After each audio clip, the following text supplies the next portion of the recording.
to episode 16 of Snapverse616. As always, am Smokey, and with me in voice only again is Jeremy. Although this time we'll have an animation. Yeah, right? We do have an animation for that, yes. So that it has, like, his mouth moving. But anyway. I'll make it better, I promise. Oh, no worries. It's still pretty cool. I just put a background behind it and then put it on top. Well, I purposely left it transparent because I figured you were going to put it in the camera window thingy. Yeah. So there was already going to be a background behind it. Well, kind of. I have to make a background that's different than the cards, but yeah.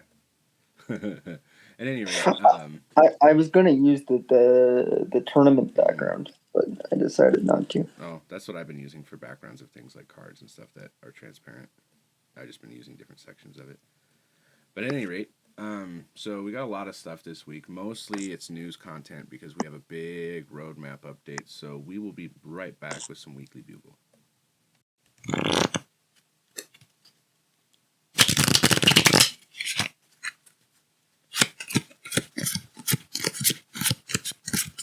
So this week on Weekly Bugle, we have a whole shitload of stuff with some roadmap announcements and card pool drops. So it's going to be very heavy into that this week and less heavy into the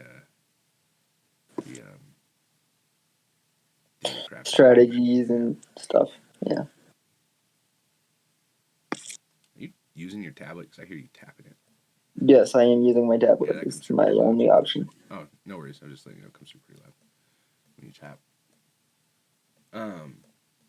Anywho, on the roadmap announcements for the token shop, the first thing we have is the weekly spotlight. And so this is pretty interesting stuff, and I'll put it up for y'all to see. But the new Series 5 card, when it's released, it'll be immediately featured in its own section for the first week in Marvel Snap. And I think this is a response to the fact that people who have even Pool 4 and 5 complete...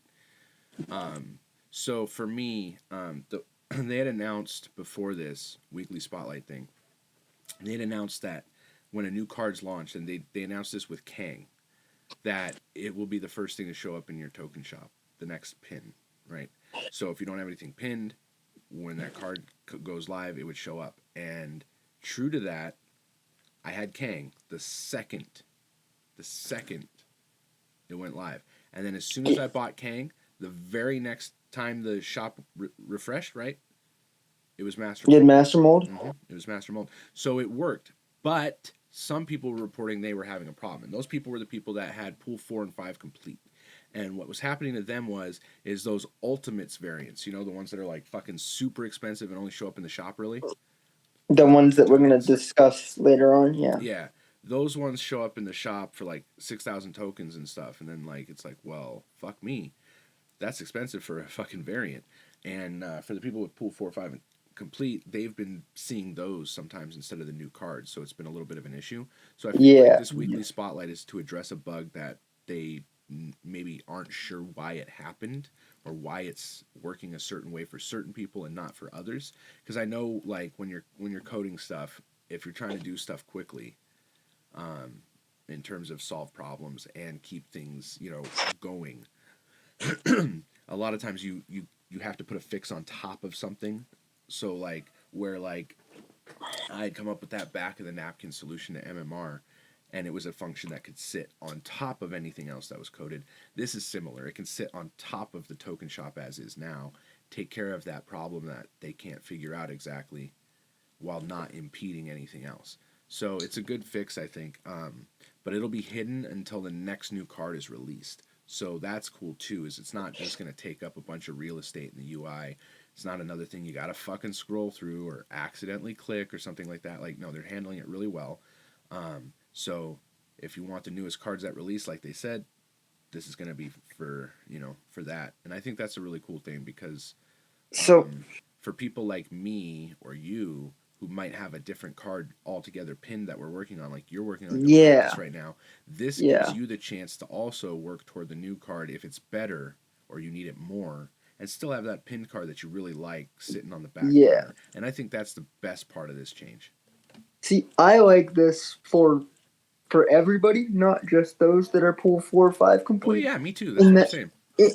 Yeah, what I'm saying is I agree with you, but I agree with you in the sense that I like everything you said. I like and I agree with, but also I think it makes the shop cleaner because you know where you can find these cards and it's not a chance. Like, say for example, it wasn't supposed to be a chance before either, but I don't think it was working for everybody. Yes, but also like plus if you had for me, I've had Galactus pinned. And if you have that pin, you don't get to see Master Mold or whatever. Yeah, I've had him pinned for the last 3 cards. Yeah, I've got Thanos pinned right now, so I feel that. So, like, I haven't been able to see Master Mold or Kang or whatever the one before it was. Yeah, and see, like, Sonic would be great for Galactus, but I don't really feel like pinning it over Thanos. Want Master Mold, but I also want Galactus, so I'm like, I don't want to unpin Galactus because it's so close. Yeah, I would get Galactus first instead, just because of the fact that he's one of the big bads, Kang, Thanos, and Galactus, that are never getting, like, nerfed into the ground. So. And he's used a lot in Infinite, and my goal is to eventually make it to Infinite, like I made it to Mythic and Magic, right? Yeah, and so. Nina is noob. Did it with a negative Galactus during that Pegasus event. So she was throwing negative down early because of that Pegasus. And then she had Galactus and a bunch of other stuff she could throw down, like, because null is a 0, right? With negative. Yes. So when you flip them. She was doing like Iron Man, null, and man, what a fun time. That would be disgusting. Yeah. She had posted that on Twitter. I'll have to find that for you for later, but yeah, so I think that's a good thing, the weekly spotlight. Then also they said that series 4 and 5, this section functions the same as previously, but only features series 4 and 5 cards. This section will feature a card you don't own from all currently available 4 and 5 cards and rotates every 8 hours. Series 5 cards will be added to the section once they leave the weekly spotlight. So basically, not only are you going to be able to try to get Galactus, but if you're not pool 3 complete, you can still work on pool 3 cards at the same time. And I think that's a good change. Because once again, this to me just cleans up the shop, makes it easier to get the cards that you want that you don't have. I think that, and it's less chance. Well, yes, and I think it helps more so just with the fact that people have said, how the hell am I ever going to catch up to these people at the end? Like, you keep putting out new cards and this and that, and I can only pin one at a time. Like, how am I going to keep... Well, this addresses that in a big way because it splits 4 and 5 from Pool 3, which allows players still in Pool 3 to finish Pool 3 while also getting 4, 5, and 6. That card they really need. Yeah. Because the Pool 3 cards might just be like, well, I'm not drawing them quick enough, or I have the tokens to buy these specific ones that I need that are really good, or whatever it is, you know. I've been having this issue for the last couple seasons where it's like you and everyone else have kind of blown past me in collection level, right? So you have most of the Pool 3 cards that are really good. Yeah. So I'm just like feeling like I can't really compete unless I purpose build a deck, which, I mean, I can do, sure, but don't always want to do, right? Yeah. So it's like I kind of feel like I get left behind, and I think all of this helps people like me who are getting that feeling. It also helps new players that are just starting, right? Yeah, because you have a quicker chance to catch up. Plus, like, a lot of times the way this game works is there's a 4 or 5 series card that works with Pool 3 cards, but you might not have the Pool 3 cards. You pin the 4 and the 5, you get that one, and it's like, cool, I spent like fucking 3,000 or 6,000 tokens on it, but I can't really use it because I don't have the cards to go with it, which is what I'm experiencing now with my deck. Yeah, and I had that with Silver Surfer during his season. So during the Power Cosmic season, I don't know if people might remember. I know my chat definitely does, but I couldn't even play that card the whole season because the entire season I was waiting for Brood. And unfortunately, if you didn't have Brood, you lost to every other Silver Surfer player. You could beat other Brood decks, is fucking, but you couldn't beat other Silver Surfer players. So I was basically fucked. So I didn't even get to play a card that I thought was going to be wicked fun.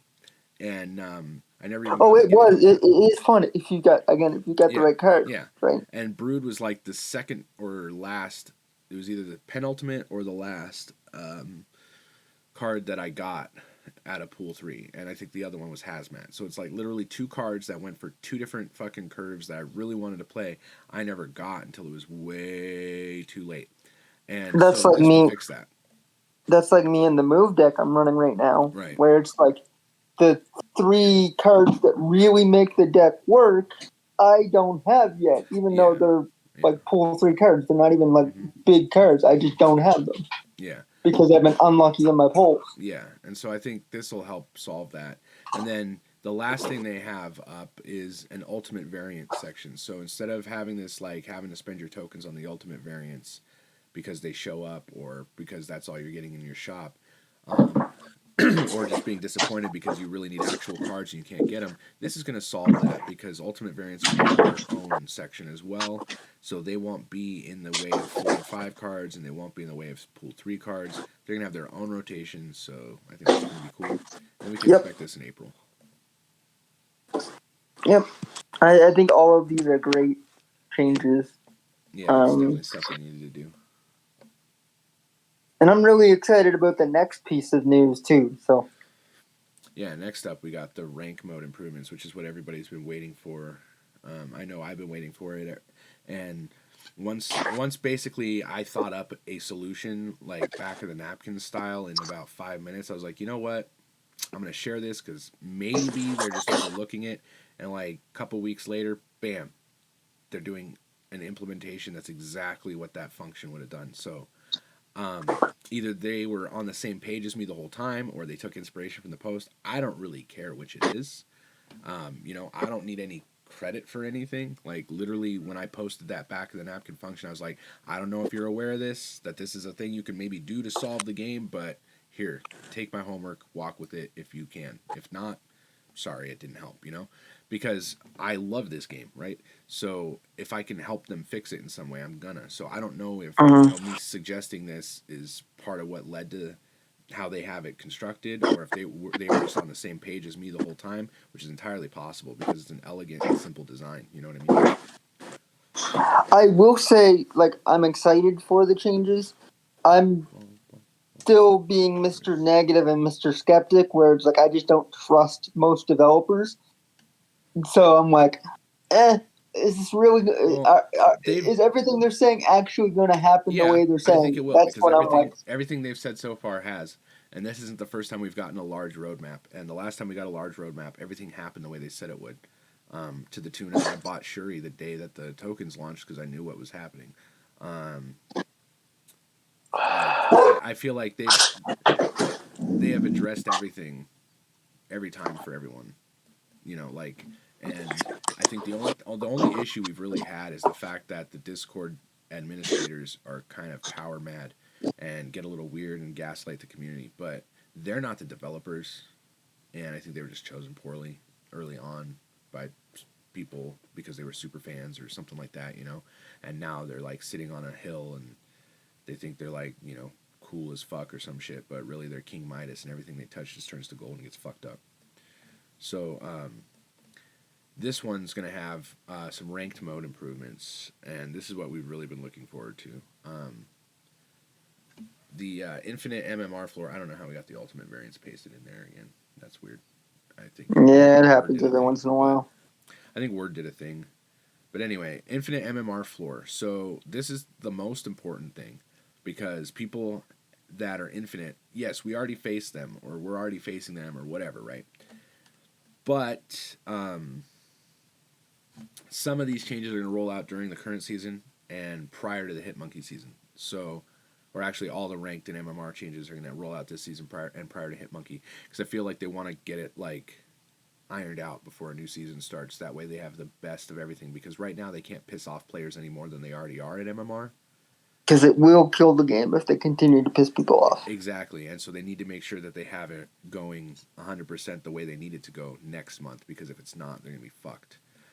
They're very much in like desperation. Like we've got to try to and they've got patch this now. Yeah, and they've just recently gotten guys like Nade Shot and stuff into the game. So like the competitive scene like pieces are right there. Everything's just like right there about to happen, and so they have to handle this very well, or that all just goes out the window, because people are going to be leery of stuff like that after Overwatch League, where they demanded so much money for franchises, and the league's just fucking dying right now, and owners and stuff are having a problem with Blizzard. I was hearing rumors of a potential lawsuit and stuff like that, but I'd have to look into that more. But either way, even rumors means somebody's been thinking of it, and thinking, man, this sucks, and we should do something. So, considering that Overwatch League is having those kind of issues because they tried to like build it up before they took care of the community aspect, I think Ben Brode, having come from that company and seen how that stuff fails, is more than aware of that. So I think what he's trying to do is stay ahead of some shit like that. And so, to that extent, these things are going to come out ahead of the Hitmonkey season. That way, Hitmonkey season, we have a fresh, nice climb for everyone. Now, when I say fresh climb, I don't mean we're getting rank resets. I just mean we all get what we really wanted out of this game for the start of a season to the end of a season, finally, for once. And so I think that's going to be... I do think, though, like, one of these seasons coming up, we probably should do one rank reset to kind of... Yeah, I'd see that maybe coming after the MMR if there's a problem. Yeah. I think that what they want to do is test this first. Make sure there's no bugs. And then make sure that, because you were saying it would cause an issue with what again? Sorry, my brain spaced. My brain just spaced too. Well, at any rate, they're adding in an MMR floor to infinite rank, and that's the important part, because right now they can tank their ranks at the end of a season, and they can show up in the lower ranks with everybody, which is a bit of a problem. So I think, back to what you were saying a second ago, they're just trying to implement this as a means of, without resetting MMR, as a means to see if it actually fixes everything on its own. And I think if it doesn't, coming into the Hitmonkey season or after the Hitmonkey season, probably more than anything, they'll do a soft. I say after. Yeah, I say after. Yeah, but I don't know that they're gonna need to do a soft reset potentially, because I think this is gonna work. Purely because people who don't belong in Infinite aren't gonna get to stay there. People who gamed the system to lower their MMR to tank it, they're not gonna get to stay there, because they're gonna get matched against people that are good now. And so they're not, because they will have received that snapshot, right? Exactly. So there's nothing they can do about it at this point. Once they hit Infinite, it's going to take a snapshot of where they crossed the finish line at, and that is their MMR starting next season. So they can play Agatha and tank all they want now. It won't do them any damn good, which is great, because that was happening a lot. And then when I started this season, I was seeing a lot of Infinites, at Plat again, and it's like, yo, what the fuck? And there were people that were openly recommending doing that. Oh yeah, it was all over. So it's internet. It's all over Twitter, all over internet, all over the forums, all over Reddit, all over everything. Everybody everywhere was like, yeah, you got to tank your MMR with Agatha so that you start off the next season easier for Infinite. It was literally a thing. So they had. I even seen it in your chat, and I love everybody in the community, but that kind of mentality. That's not good. Yeah. A game should not be in that situation. And the problem, I think, is so for people in my community, they were doing it as a response to the fact that it was something other people were doing, and the only way to stay, because they were having a frustrating time getting through it, because everybody else was doing it. Yeah. So I think this will fix that. Then the other thing that's important is Infinites can only now face Infinites, which is what we've been saying forever. Is why can people with no cube risk just bully us?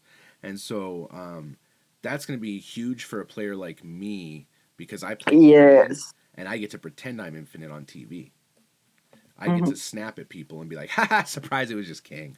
And then, either they decide, oh, they can hang with whatever they think I'm going to do, or they just retreat before Kang even flips, and then I get the cubes. And that's I think that I think that strategy will see a balance change once the Infinites can only face Infinites. I don't think so. I think that's Kang's main bag, is being able to bluff cubes. That's his whole thing. He's not good for anything else. I just think like people's mentality at your level will adjust knowing that you're not actually an infinite player because Well, they don't the need new to, no, rules no, they says don't need to know I'm an infinite or not. That's irrelevant. It gives me the power to snap like an infinite player without the risk. That's the thing.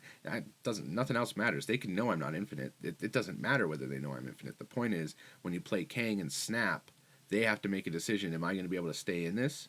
Because this guy gets to reset and he gets to see what I'm doing. Do I just do nothing and then hope I'm better than him? Or, it gives me the power to push people off of hands they don't feel confident in. And then after Kang plays, if it wasn't good enough for a bluff and they actually do have a better hand than me, I just retreat. So it doesn't matter whether I'm infinite or not, and people aren't going to adjust to that. That's literally what Kang's toolkit is. So that'll be fine. That's not going to change. And then the last thing though that they put in that I think I put it down as this was the standout comment for me that shows they don't fundamentally understand the matchmaking situation from a user perspective and only from a developer perspective, and that's because they wanted to do in a pure match, or they said in a pure match by rank situation, it can lead to an awful start of season experience as players are matching up against opponents who are far superior to them. However, we're exploring alternate ways of matching to try to deliver more satisfying overall experiences. There are some upsides to matching by rank. We have some ideas that we think can capture the best of both worlds, and we will be trying out updates to the matchmaker in future seasons. We'll absolutely be sharing more as we lock in details, so you'll hear more from us soon. Now, my thing with this is, and why I said this shows that they don't fundamentally understand the matchmaking situation from a user perspective, is because they think that matching by rank is going to lead to an awful start of season experience. That doesn't make any sense mathematically. yeah, It literally doesn't, because to a Ads lead by competitive D-ranks start of the 30. season, sure, but not awful. So if every infinite drops down to 70, so what? No player who was vibranium is still there. they're down. Yep. They're down at gold. So what?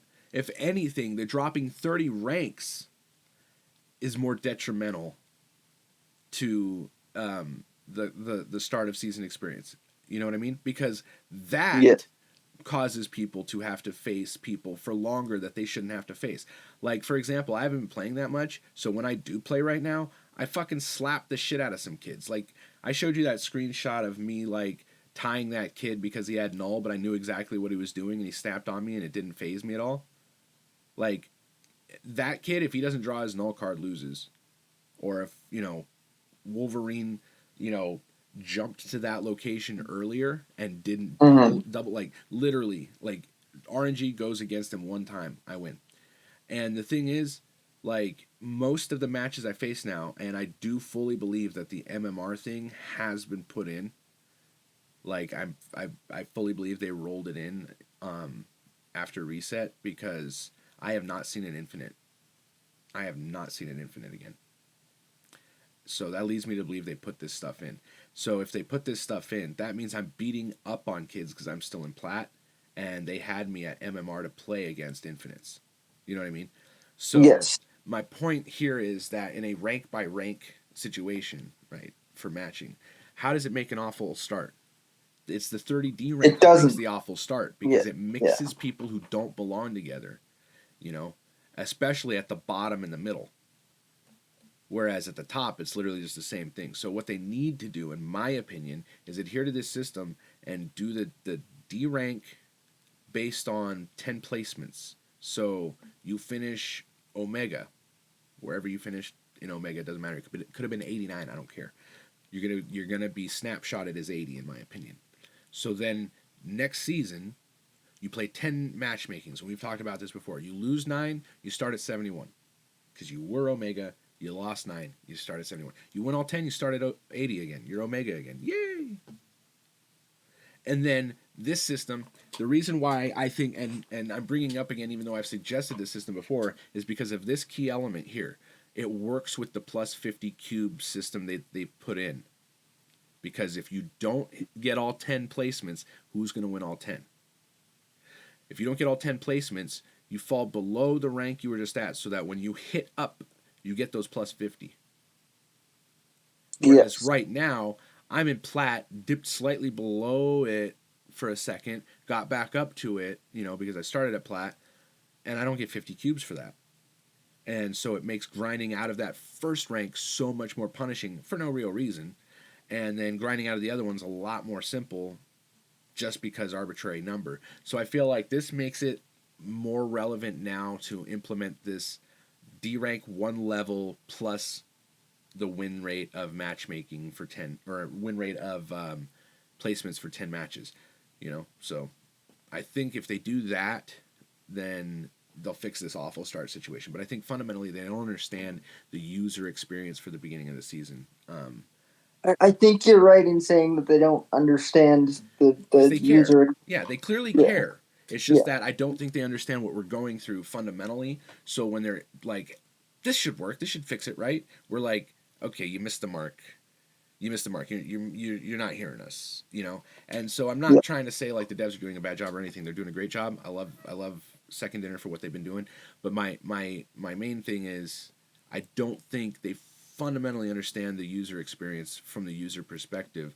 I think what they're doing is playing the game as devs and then assuming that their experience with dev knowledge while playing the game is the same as the user experience while playing the game. And it's not.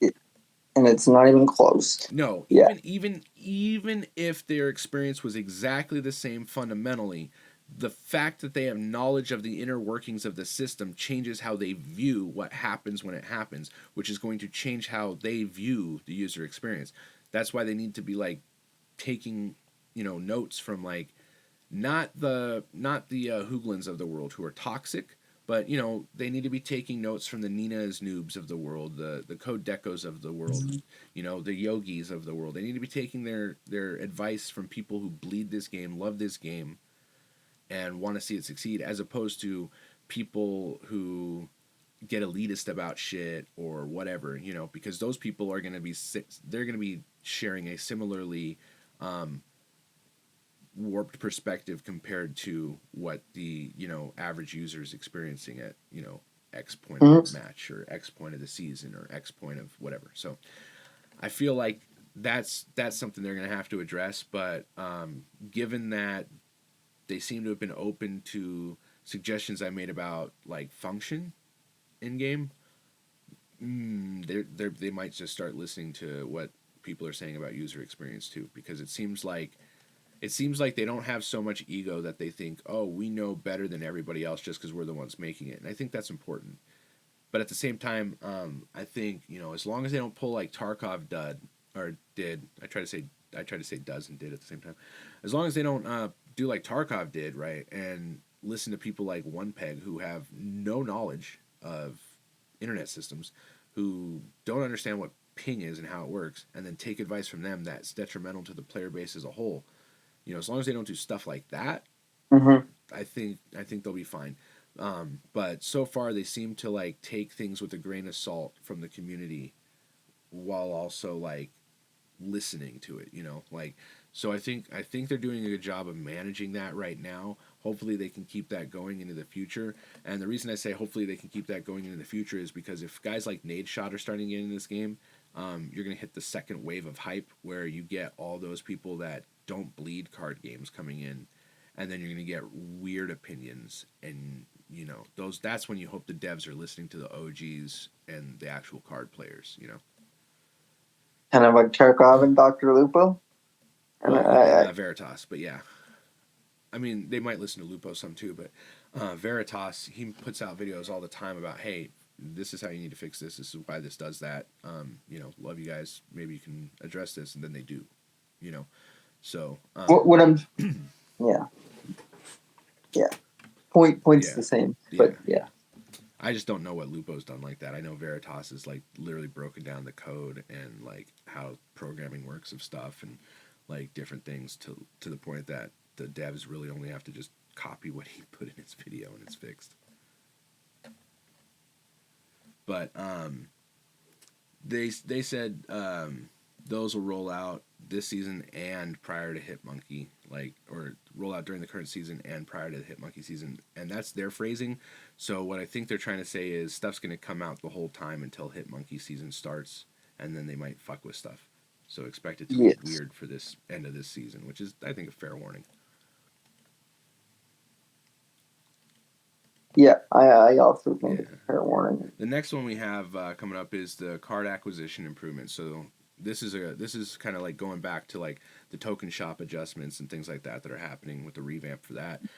You're gonna have some card acquisition improvements that are gonna allow you to use those shop improvements more regularly. So like one of the things right now that they're gonna address this first one is more tokens, which is good because we know that me being done with pool 3, I get fucking 6,000 token cards like every couple weeks, and you're sitting there on like the same card for like 10 years because you haven't finished pool 3 and you're only getting like 100 tokens a pop. So this one says we're increasing the amount of tokens earned on the collection level track for all players who have not collected all series 4 and 5 cards. Starting at collection level 500, players will be able to earn between 2 and 600 tokens in collector's caches and collector's reserves regardless of whether they've completed series 3 or not. And I think that's important, because that's why I'm able to get cards so quickly, is if I land a couple of those 600s in a row, that's 1,200, 1,800 tokens right there. You know, that's halfway to like, you know, a series 4. And, you know, you would have to pull out 6 caches at 100 just to get one of those where I pulled 3, you know. And so I think that's going to be a good change. They also said this is an increase of 4 times for players who have not yet completed series 3, which is, that math checks out. And so once a card series is complete, caches that would have contained a card from that series will now be replaced with 100 tokens. So that's kind of cool too, because that means you're going to get fewer titles and avatars and shit that you don't want.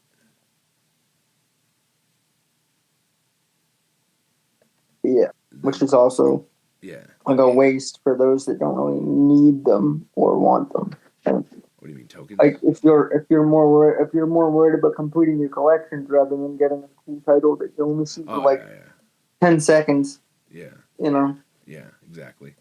And then the other feature coming for card acquisition improvements is called Choose Your Card. So Series 3 cards will now have their own section in the shop, but I mean we already kind of seen that from the 4 and 5, you can assume.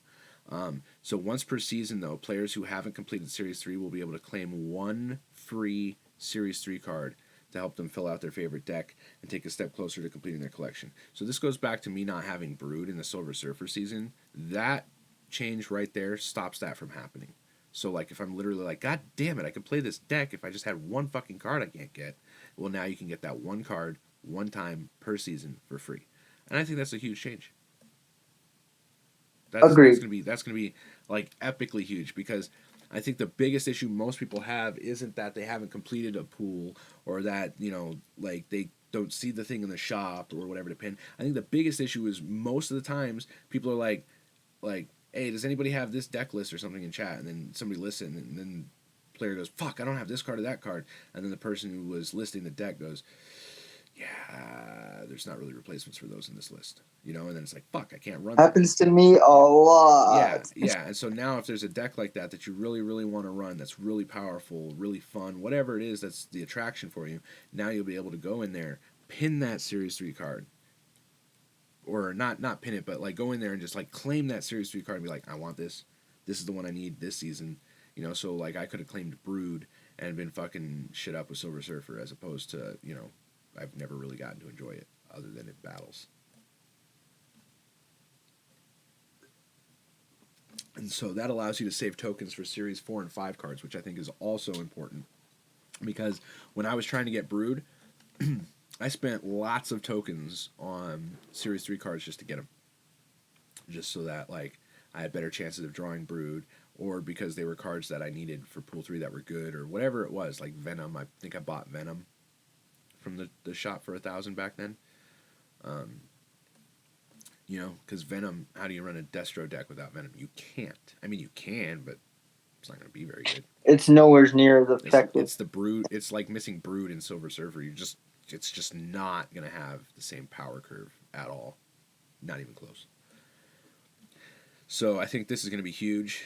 But these updates are going to be in the next patch.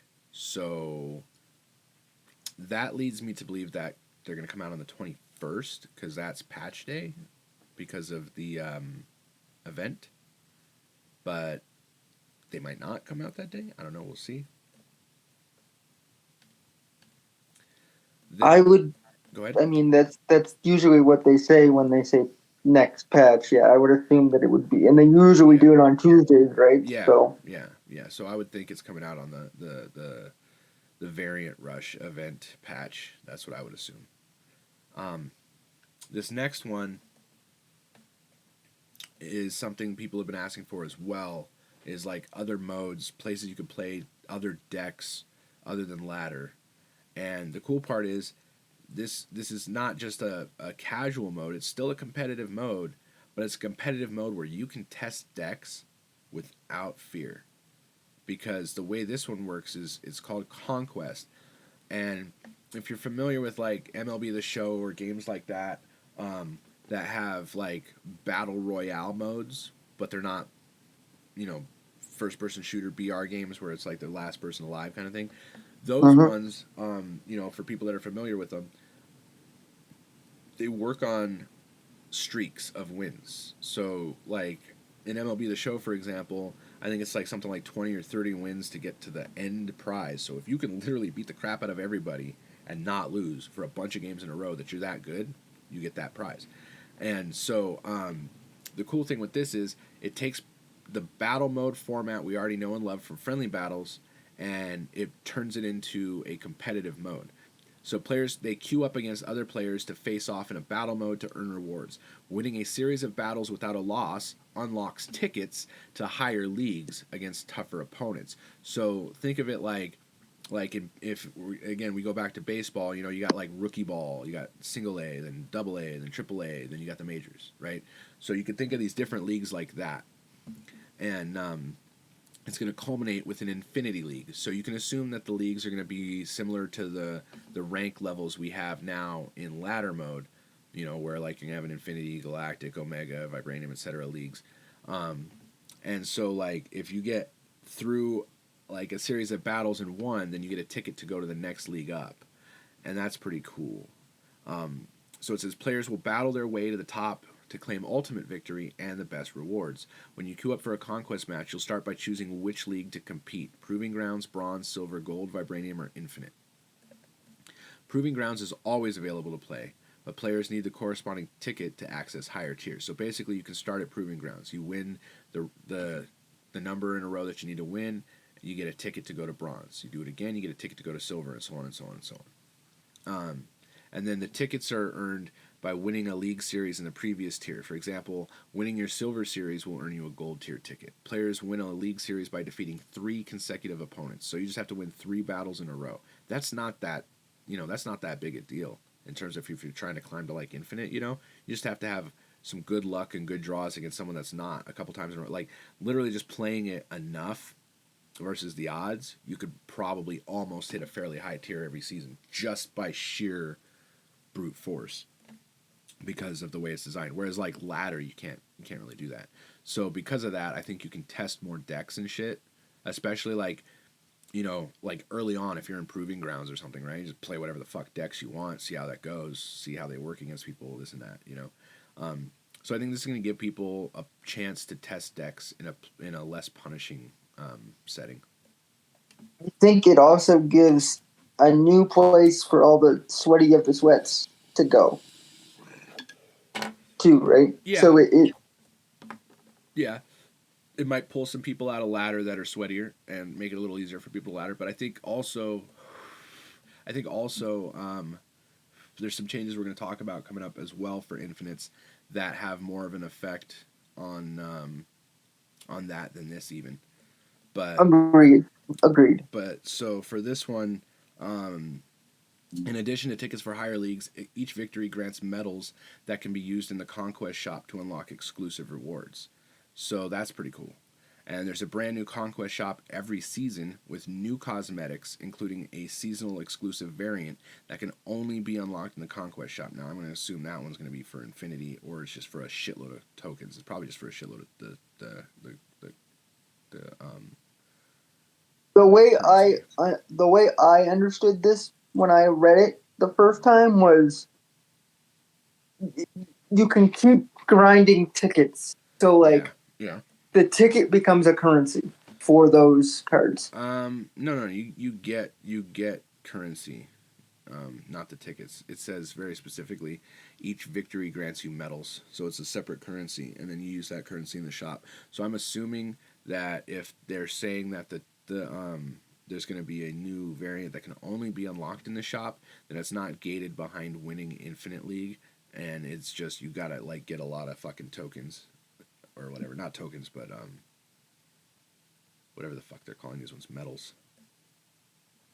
But they think that battle mode is a super fun way to play Marvel Snap, and Conquest will let us do that whenever we want, as opposed to have friends to do it.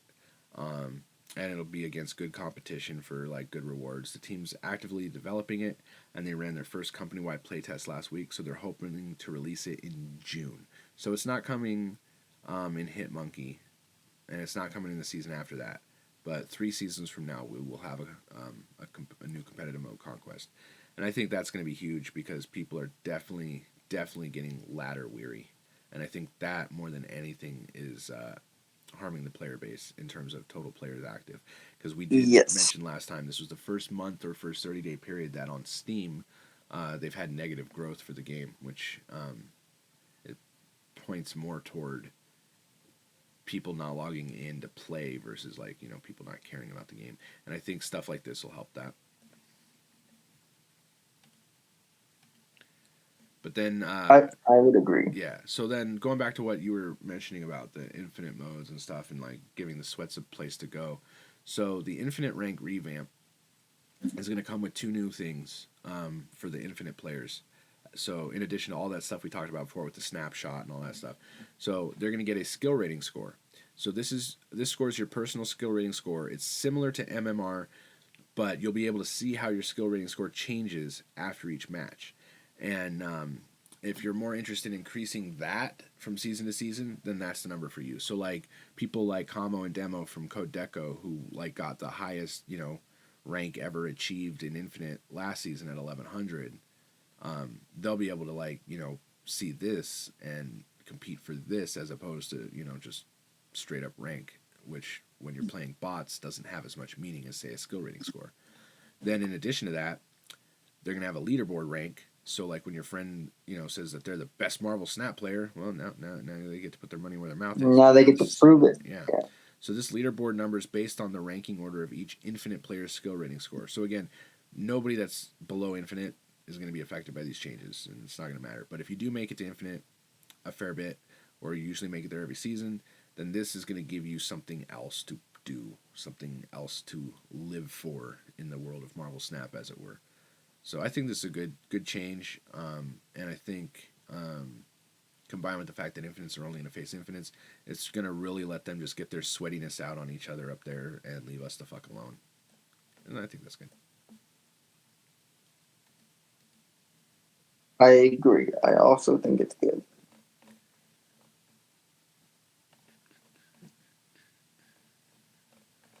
Yeah, so in the coming soon section, there's that Conquest, the card acquisition improvements, token shop revamp, rank mode improvements, and the infinite rank revamp.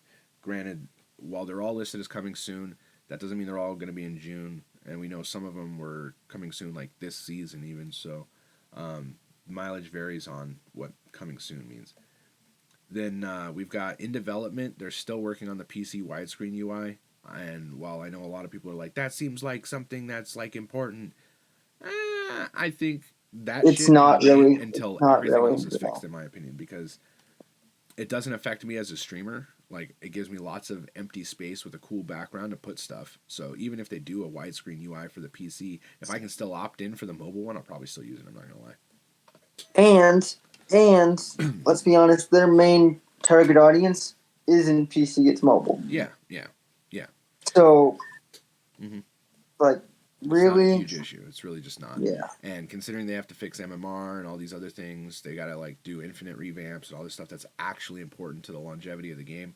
A widescreen UI fix is like, it's like putting Chrome on a car that's like got no engine at this point. You know, like what's the point? You know, like, cool, it looks good, but it ain't going anywhere. So they understand that, and that's why this is something that's still just in development.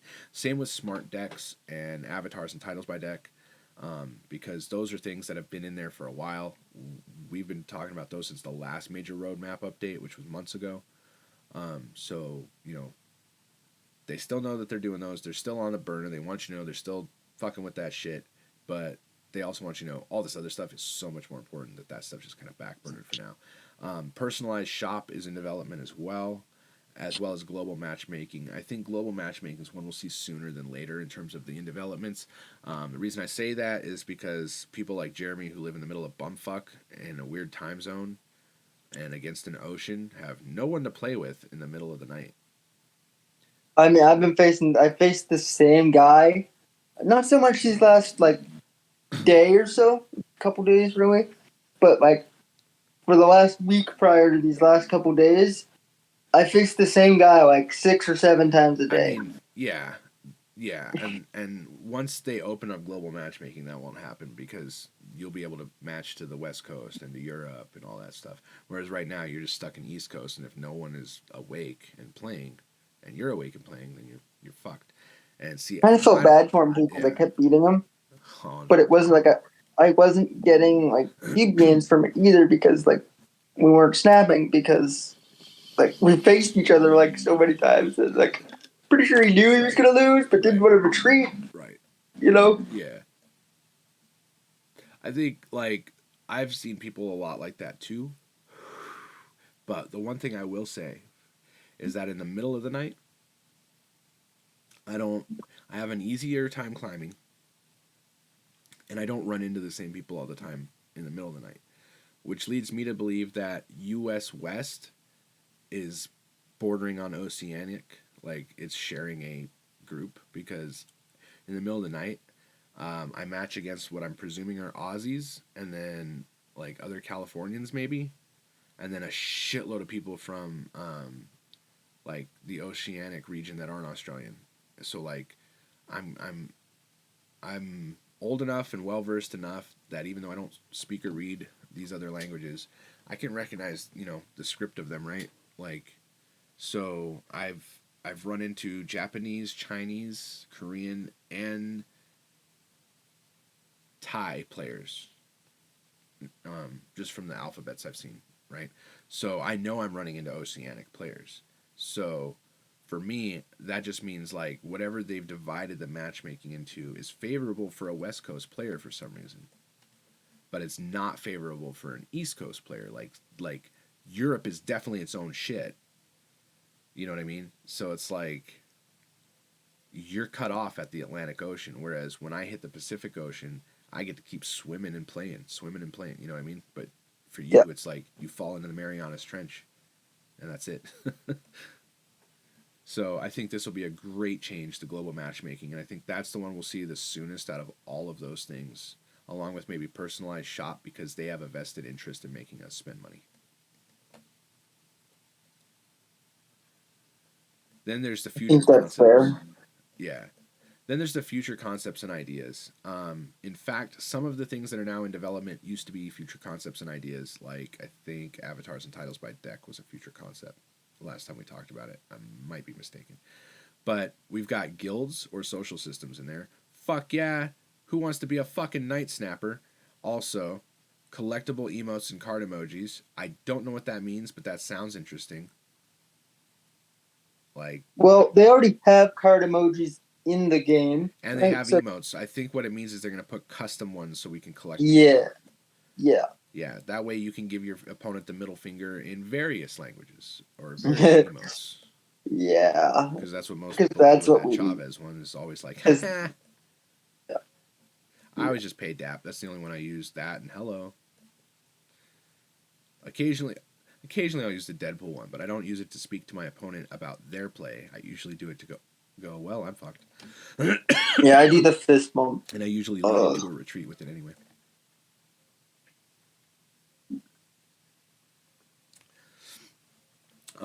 Let's see here. So then we have mythic variants. So obviously that should mean, you go legendary, ultra. Now they're going to add another one on top of that. They're going to add mythic on top of that. So one that'll cost 600 to upgrade instead of 500. That's my guess what that's going to be. which to me seems weird because like they really like the nomenclatures around like infinity gauntlet, and the max is already infinite, so it's like why add another one to it? It just seems a little weird. No, infinite would still be the top. This one would go under it. That's what I'm seeing. Mythic would go underneath the infinite. Like I would see. I don't like another thing to. I don't think we need. I don't think we need that. That's why I'm just like.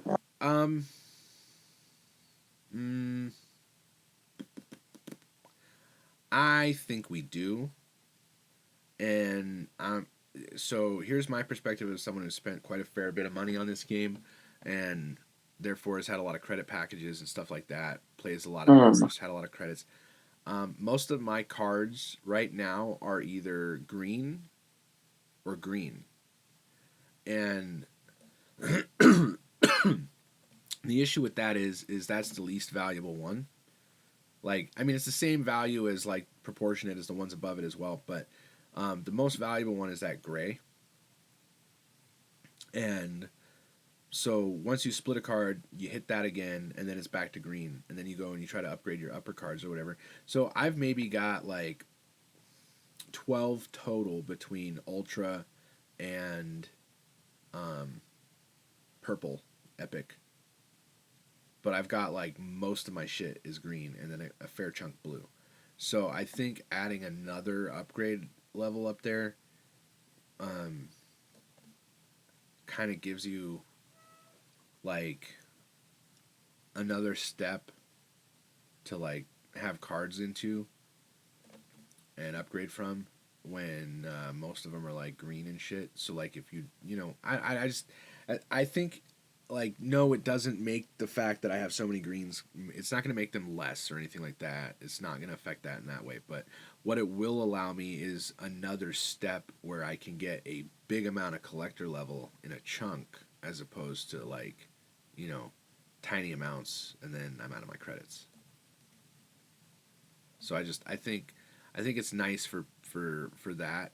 Plus I think it'll be cool to see what the art situation is with it, because like you get like animated frames and 3Ds and all this stuff right as you're upgrading. I wonder what Mythic would even be, dude. Like, does the card jump out of my phone and fight for me or what? Like, can I go beat up my schoolyard bullies? Like, can I take... I mean, that's a fair question. Yeah. Yeah. That's really what I'm interested in is what is the artwork situation going to be? That is a fair question. Yeah, because you get like animated frames... I think Ultra. Legendary is like it pops out of everything and it's 3 Legendary is a shiny logo. Okay, Legendary is the shiny logo. That's right. Okay, so Ultra's animated frame. Then you get a shiny logo. Before that, you get 3D. Then you pop out of the frame, and then you get I don't know. So it goes green is frame break. Yeah. Like your base level is gray. Then green, which is frame break. Yeah. Then blue, which is 3D. Right. Then purple, which is it's animated 3D. It's the animated character, not the frame. And then it's shiny. Then yellow, which is shiny logo. Then animated frame. Then ultra, which is animated frame. Yeah. Then infinite. Yeah, so I'm kind of curious what they would make it do at that point because, like what, like a 3D frame? I mean, like I don't know. I don't know what they would do at that point for that, but I'm interested. I mean, there's probably like a different Hall effects like ability they could throw in there. Yeah. Oh, I'm sure there's something they can do, but it's going to be interesting to see what it is either way. I think so. That'll be cool. Then they're also adding PC controller support, which I think is cool for like a player like you potentially. Yeah, it could be. Play. Like, I don't really know yet, and it's so easy for you to play on a tablet that I don't know how much mileage that would get. But I still see accessibility benefits. Yeah, it's definitely an accessibility benefit for people. Yeah. And I know with people who are disabled, being on fixed incomes and stuff like that, maybe you don't have the best mobile device to play this game, but you do have a PC, so you're on PC, and controller support would help. So. Yeah, because you don't need a high-powered PC to... No, you could play it on a Chromebook, probably. Don't quote me on that. Don't quote me on that. I'm being a little extra with it. I mean, I know I could play it on. I know my, you could. My little aces. It would take some, yeah. Like I know I could play it on my little aces because it does have onboard GPU stuff. You know, like Chromebooks usually don't have a lot of that, but yeah, like a bare bones laptop even that you use for like school or work or something would probably play this a la Solitaire in the 90s. So I think, you know, that's cool to have the controller support for people who need that for accessibility reasons. The other thing they're doing is seasonal audio, which I think is cool. I don't know what that means. I don't know if that means like seasonal, like Hitmonkey, Nimrod, you know, the Days of Future Past seasons, or what, Power Cosmic seasonal audio, or if this means like holiday audio. I don't know what this means, but either way, I'm for it. I like things that change shit up a little bit here and there. Like I was always a fan, like in Overwatch when the winter event came around, and like places like Kings Row turned all fucking wintry and had snow everywhere and shit. I just thought that shit looked cool. Or when shit turned to Halloween, or you know. So I think seasonal audio could be cool if it's something like that. If it's seasonal by like competitive season to season or season past season to season, I mean that's still cool. But either way, I'm excited to see what that is. Then we get something that's a future concept that I think is the thing we really need more than Conquest mode, and it's test deck mode. So people, you know, are always like, where's unranked mode? You know? And so the test deck mode is, we know players want a quick and easy way to try out new decks or strategies. Since before global launch, we've been talking about the idea of an unranked mode as a solution to this problem, but as we explored this feature, we found that unranked mode comes with some not so great additional challenges, so we set out to reimagine what this feature could be. And test deck mode evolved from there. We're considering adding a button to the deck editing screen that will let you instantly hop into a low-stakes game against the computer. We're still in early stages of the concept here, but we'd love to hear your thoughts on this new path. I think that's great because I already know what the not-so-great additional challenges are with unranked mode and testing a deck. It's people who are sweaty tryhard troll bastards who are tired of losing in the main ladder, just want to beat up on somebody for the change. Grind there instead. Yeah, and you can't use your deck in any meaningful way to assess whether it's good or not because you're still getting your ass handed to you by Thanos. So I think this is a good foresight by them into the fact that the community might not let that feature work the way they wanted to. So I think that's good. And one thing I learned about the internet is you can never trust the internet to be like reasonable human beings and not be trolls. Yeah, that's very much true. So the last thing we have here is the series drops that are coming up. I think in the next patch. I'm not positive. It was hard to try to find a date on this one for whatever reason. But it's Orka, Attuma, and M'Baku are dropping down to 3 from 4. Attuma was actually the very first pool 4 or 5 card I ever got, and he's been pool 4 that whole time. Orka was the last pool 4 card I got, so it kind of feels bad, man, that he's dropping down here, because it's like, man, I still ain't even gotten 40 boxes to get another fucking card yet, because I haven't been playing that much compared to past seasons, just because the MMR problems. So it's kind of like, damn. Orka's already dropping down to 3. He's the last one I just got. Like, rip. Some folks I know just bought Sauron too. They're probably gonna feel a little cheated out of some tokens, but them's the breaks. M'Baku dropping down to Series 3 is like, that should have happened a lot sooner. Like, the card and concept is great, but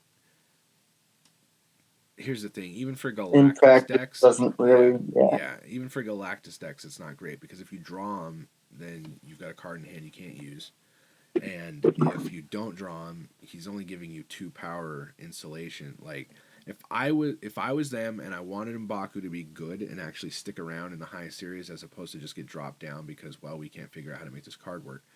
2 things. Make him like Death in that he costs more than you could ever play him for. And then 2, make him like a Thanos stone in reverse.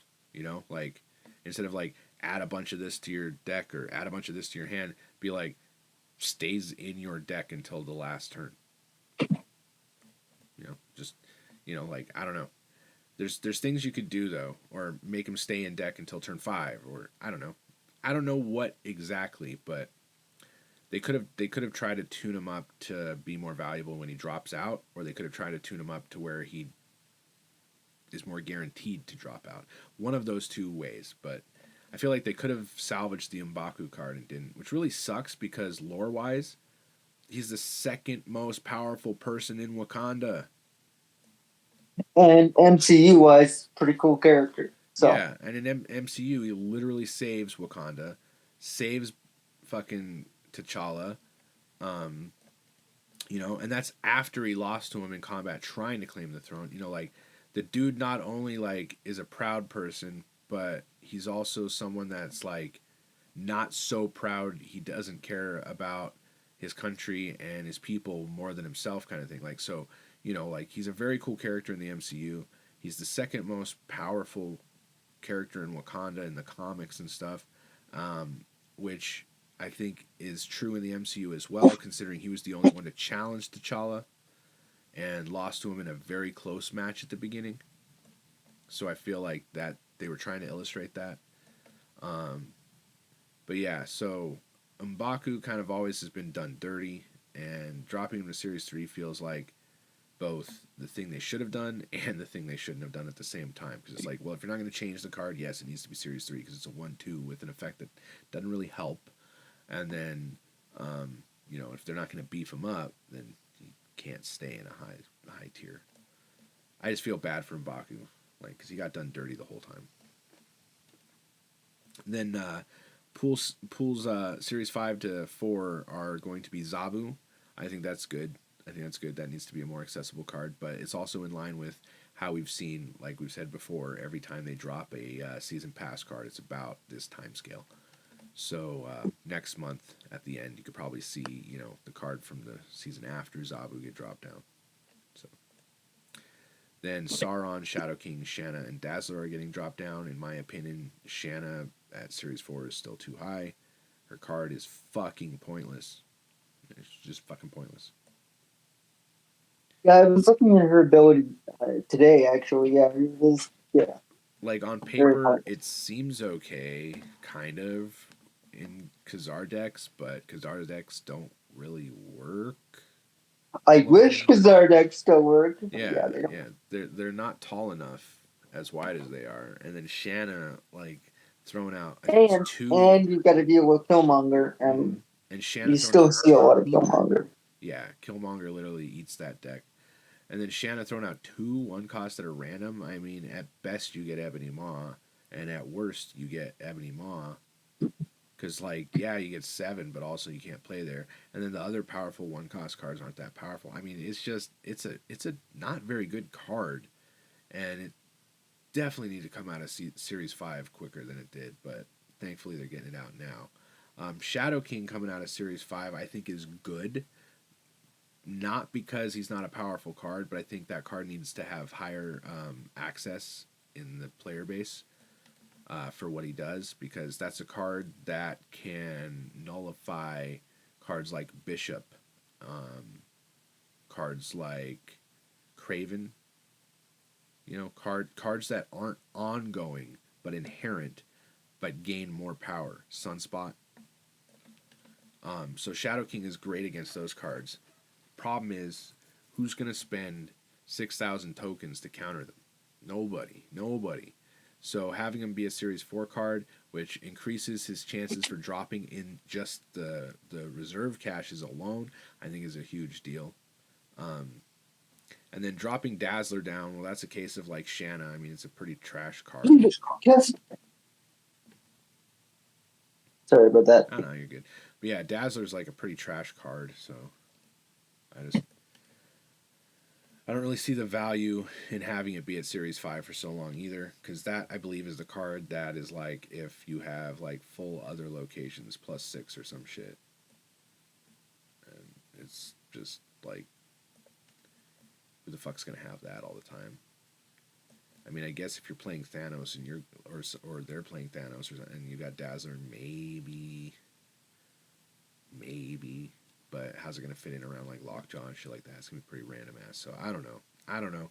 I'm glad that one's dropping down to Series 4. Dazzler has been a card that kind of gotten a lot of like shit and flack on social media for being Series 5 for so long. So I'm glad they dropped that one down.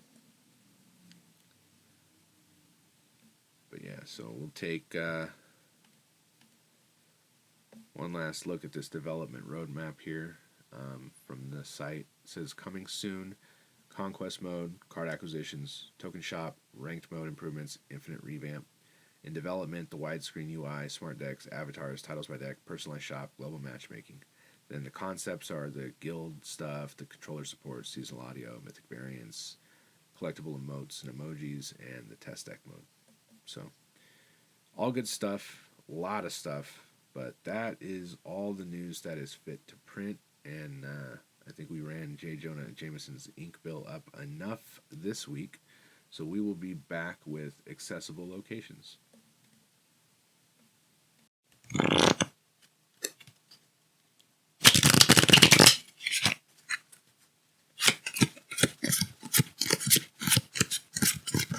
So this week on accessible locations, what do we got?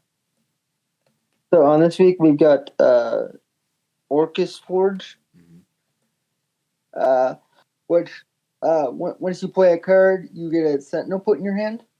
You know, the art on that reminds me of remember in the prequel series of Star Wars, fucking Anakin's like, hey, that's a neat trick or whatever, and he does like bank right a roll, barrel roll or some shit. Yes. This little artwork, it reminds me of that fucking floating like star base thing or whatever that they were attacking. It looks like that, but with like a Sentinel's head in the center. Or it looks like the one from Star Trek 2009 that like had the shield over the planet and Sulu had to drop through or whatever. See, there were two things that I thought about. I thought about Star Trek, and I thought about where Obi-Wan and Qui-Gon fought Maul. That's what I'm talking about. Yeah. That's the thingy that later the Naboo starfighter, and he's like, barrel roll, that's a neat trick. Yeah. But yeah, so this location puts Sentinel in your hand. Great location for collector. Yep. Just play a bunch of cards at collector and you get a bunch of Sentinels, and then your collector is just instantly buffed. Yep, your Dino too. Like for everyone. So great card. We're a great spot for collector, but especially if you have Dino with that. Oh, and Dino, yes, because Dino gets buffed for every card in your hand. Yep. Also great. But I've been running a lot of a move deck these last little 2 weeks roughly, just because I was getting really frustrated with the game, with the ranking situation and everything. So I'm running a move deck. So I've been avoiding this location for the most part, even though it doesn't really bother me if I get a bunch of Sentinels in my hand, because my move deck, I've got 3 main cards that win me games. Yeah. I mean, the other cards support the cards, obviously. There's synergy between all my deck, but it's if I can get these 3 cards, 4 cards at most, then I'm pretty much guaranteed a win. So it's having Sentinels doesn't really affect that as long as I get the other, I'm not worried about drawing cards, basically. I think for me with Galactus, if I didn't have the cards I needed in hand, playing my pre-cards there that I would play would cause me not to have enough space to draw the cards I needed. So I usually avoided it, but it made for a nice interaction where if the other player was similarly avoiding not stuffing their hand with Sentinels, that's just where I would drop Galactus in the end anyway. And it would work out. And need to draw cards at that point. Oh, sorry. No, you're good.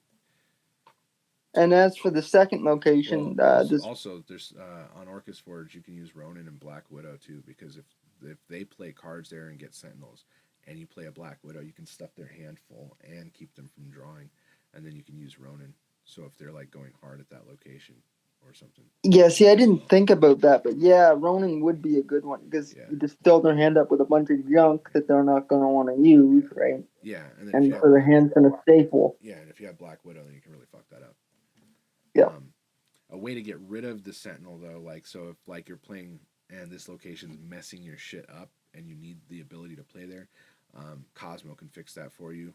Just wherever you've played Cosmo or the opponent's played Cosmo, play the Sentinel. It won't end up back in your hand. Problem solved. Also, Scarlet Witch can solve the issue too. Storm and Scarlet Witch and Storm, yeah. Rhino, yeah. Yeah, the classic. Yeah. I mean, I didn't like the location because I wasn't using the normal deck that I would have enjoyed this location because I wasn't using Collector. Right. Just because rank was really frustrating for me, and I wanted to try something that I wouldn't otherwise try and have a little bit of fun. Yeah. But I think that's it for the first of the week's location. Yeah. Pretty simple. The second location this week is Project Pegasus, which I loved because it allowed me to get cards out a little sooner than I would otherwise. Yeah. And a bunch of them, and then move them all at once so they all get buffed. I love that. I had fun dropping Galactus on turn 1 or 2 on people, and that was funny. Yeah, they hated you, I bet. There were a lot of retreats. Yeah, I can imagine. This is a good thing, like good location for zoo decks too. Basic, I should say, it gives you +5 energy. Yeah. For one turn. Yep. For one turn. So if it comes out on turn 1, you get six energy on turn 1. Yeah, we were talking. Comes out turn 3, you get 9. Right. You know, or sorry, 8.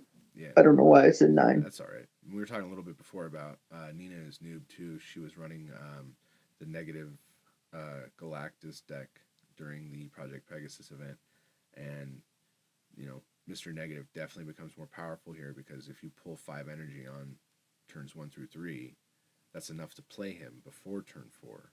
So you have better odds of flipping the cards you really need to flip and getting the max effect, which I think is pretty cool. Because I mean, shit, Galactus is in deck. I mean, he's a 2 now. I mean, that's wow. That's not bad. Yeah, that's pretty good. You can pretty much play him at any point at that point. Yeah. And you can drop other cards when you're dropping him away from him that would buff Null potentially if you're playing Null as well. So, yeah, definitely an interesting location for Mr. Negative, I thought. Although I will say the naming of compared to what it does, I mean, well, that's probably a loser. I get that Project Pegasus was using the Tesseract to provide energy to power basically a power station. That was the whole point of Project Pegasus, so it makes sense lore-wise in terms of the MCU and blah blah blah. But it's like when I think of Project Pegasus, I don't think about that. I think about the Tesseract, which represents cube snaps in the game. In the comics, Project Pegasus wasn't like in the MCU where that was just where they had the one thing. In the comics, Project Pegasus actually is an acronym, and it's Potential Energy Group, Alternate Sources, United States. So basically, it's an energy research facility for alternate and odd forms of energy. So it's not even technically connected to the Tesseract at all in the comics, unless it was like one story arc or something. Its main thing is literally just figuring out how to get energy from stuff. See, I'm an MCU. I haven't really read comics because physical media is not exactly great for me. So I never got into comics. Yeah. So it was like literally a direct response to the energy crisis of the 70s, essentially. Because it first appeared in Marvel 2-in-1 number 42, which came out in May 1978. So the gas crisis and all that, and the oil crisis, the energy crisis had just happened and was ongoing a little bit. And so like you were seeing in the United States around then, you were seeing a shift from like big American muscle cars to like little tiny things. So like for reference from like my family, um, my mom had like a Mustang, like a big '66 Mustang. Dad had used to have like a Chevelle Malibu. I mean, he wrecked that, but he used to have that. By the time I was around, when I was very little, we had like a Buick or something like that that had a fairly big engine, and that was the one they had like before, you know. Um, but then we had like a motorcycle, and that's what my parents used during the gas crisis. Like they got the Buick like when that started to resolve, and so the Buick was big and all, but they ended up getting like an Omni or something like that after that was like really tiny. It got good gas mileage and shit because that's the way it kind of was back then.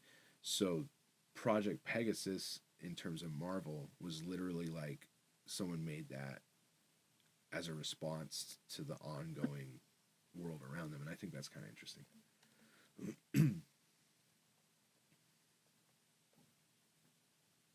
But yeah, that one was fun to play. Definitely fun to play. And one little other fun fact about Project Pegasus though is Adrienne Brashear works there. That's Blue Marvel's daughter. She's an assistant administrator there. I just think that's kind of interesting. Oh, that's kind of cool. Yeah.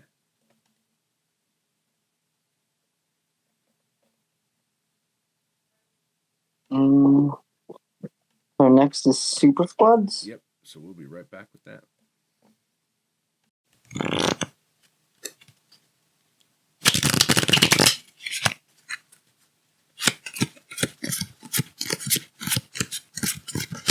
This week on Super Squads, we're keeping it a little light just because we had so much news. But the first one is an Avengers Threat dynamic duo, and it's my favorite Avengers Threat dynamic duo, Galactus and Kang. So, Kang is a strong card, works in a lot of stuff, works in a lot of decks, a lot of situations. But I think his best synergy is with Galactus. And I say this because there's a lot of times that you are turn 6ing your Galactus. And yes, you will have set up for it and etc., but you could still be susceptible to some things. They could arrow him into a lane you played cards. They can Magneto cards over that you'd played. They can, Polaris cards over that you'd played. There's a lot of things that can go wrong on a turn 6 Galactus that don't go wrong on an earlier Galactus in the wave curve. But playing Kang on that turn 6 allows you to do a twofold thing. One, it allows you to check out where you might want to play Galactus, where they're thinking of playing cards. And then you have to do the added thing of, but are they going to change where they're playing them? Mm-hmm. And the thing is, I've had that happen, like where I was like, all right, cool, I should be able to win this. And then I play Galactus, and then they changed what they were doing, and it fucked me up completely. But the flip side is you can snap and leading into the Galactus play, and they might just full on retreat and won't even matter. So it's a really cool way to bluff for cubes in situations that you would otherwise have to retreat. And who doesn't like getting a +1 when you're in a -1 situation? So I think that's the beauty of Kang, and I think it works best in a Galactus situation because one, you always look weak going into Galactus compared to them. Two, almost always. And two, if they think they have a plan, like you get to see it. But also, a lot of times they'll counter snap to your bluff, and as soon as the turn resets, well, there's no more counter snap. You didn't even snap, and you can just retreat, knowing that they really are going to beat the crap out of you. So this is a really solid combo in my opinion. It's probably my favorite combo. I use Kang a lot, and obviously the cotton candy sticky fingies don't affect him as much as Agatha because he does a lot better. Another cool thing is when I was doing some battles with Kat and testing this stuff, we noticed that Kang seems to get hit by Yondu the most for whatever reason, the RNG seems to hit Kang the most out of every card in my Kind of deck. like my MODOK deck, where MODOK always gets discarded if I draw on 2 and 0. Yeah, kind of like that. So I feel like, you know, Kang is nice insulation in your deck against getting your other big bads killed by Yondu. So it's kind of nice. But yeah, this is a solid combo. It's an expensive combo, but it's a highly recommended one. The next one we have is a starter do trio. This is something you could build a deck around. We have Bast, Mysterio, and Bishop. So remember, we've talked about Mysterio before being the only card that creates drones that themselves behave as cards played themselves, the same as the Mysterio. And we've, said before that's obviously because if it didn't, you'd know which one the real Mysterio was. So they all have to behave like the natural card. That said, that means Bishop will in fact buff 3 times from dropping 1 Mysterio. It also means that Bast, when played like in hand, can get Bishop to that 3, and then you can get him to 6 just by dropping Mysterio. Now, one thing you do want to note is Bast is not there for synergy with Mysterio. You don't want to do that. Unless you're playing a bounce deck. Now, if you're playing a bounce deck, you might consider it maybe to make those 0 power Mysterio clones turn into, 3 power Mysterio clones, but they're still going to cost to put down. I don't think that's worth it necessarily. So this is mainly you want to Bast your Bishop to get him to 3. Then you want to play your Mysterio to put Bishop to 6, which if you put Bishop in the real Mysterio on a lane, that's already 10 power, and you're only having to play like 4 energy, I believe, to pull that off. I think Bishop's a 2, is he not, or is he a 3? Bishop is a 3, I believe. I don't have my bot open. I'm a bad. I could be wrong. Pretty sure it's a 3. I'm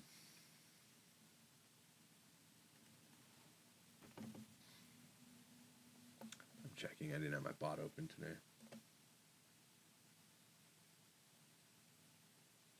Yeah, he is a 3. So for 5 power, you can have, well, 6 because you got to play Bast too. But for 6 total power, you can have 11 on board, and that's not too shabby. So, and for early turns and stuff, and then you also got to bear in mind, Bishop's upper ceiling doesn't stop there, so it's not going to stay at 11 power for that 6 energy. It grows. Right. So you're getting a better value than a Hulk, even for 6 energy, which I think is really good. So this is definitely a solid combo you can do. And then if you have other cards that you can play that, like now if you have Mysterio, this is where, okay, you might end up basting your Mysterio, but that's fine. You'll lose 1 energy on the Mysterio, or 1 power on the Mysterio to gain 2 on the Bishop, so it's still a plus. If you do have Mysterio in hand and whatnot, and because again, you're not going to want to play Mysterio on 2, because if you play Mysterio on 2, you're not going to play Bishop. So what you're going to want to do is, if you have Bishop in hand and you have Mysterio in hand and you play Bast into Bishop, it's okay. You can still play the Mysterio. It's fine. It's totally fine. Just it's going to be 1 total power less in the end, and that's not the worst thing in the world. It's not the worst thing in the world, but it definitely will buff Bishop. But it definitely will buff Bishop, and that's the important part. Because a lot of times it's hard to get Bishop above, a nice amount of power. But at the same time, if you're trying to avoid Shang-Chi, you might not want to overdo it with Mysterio on him. So, just kind of depends.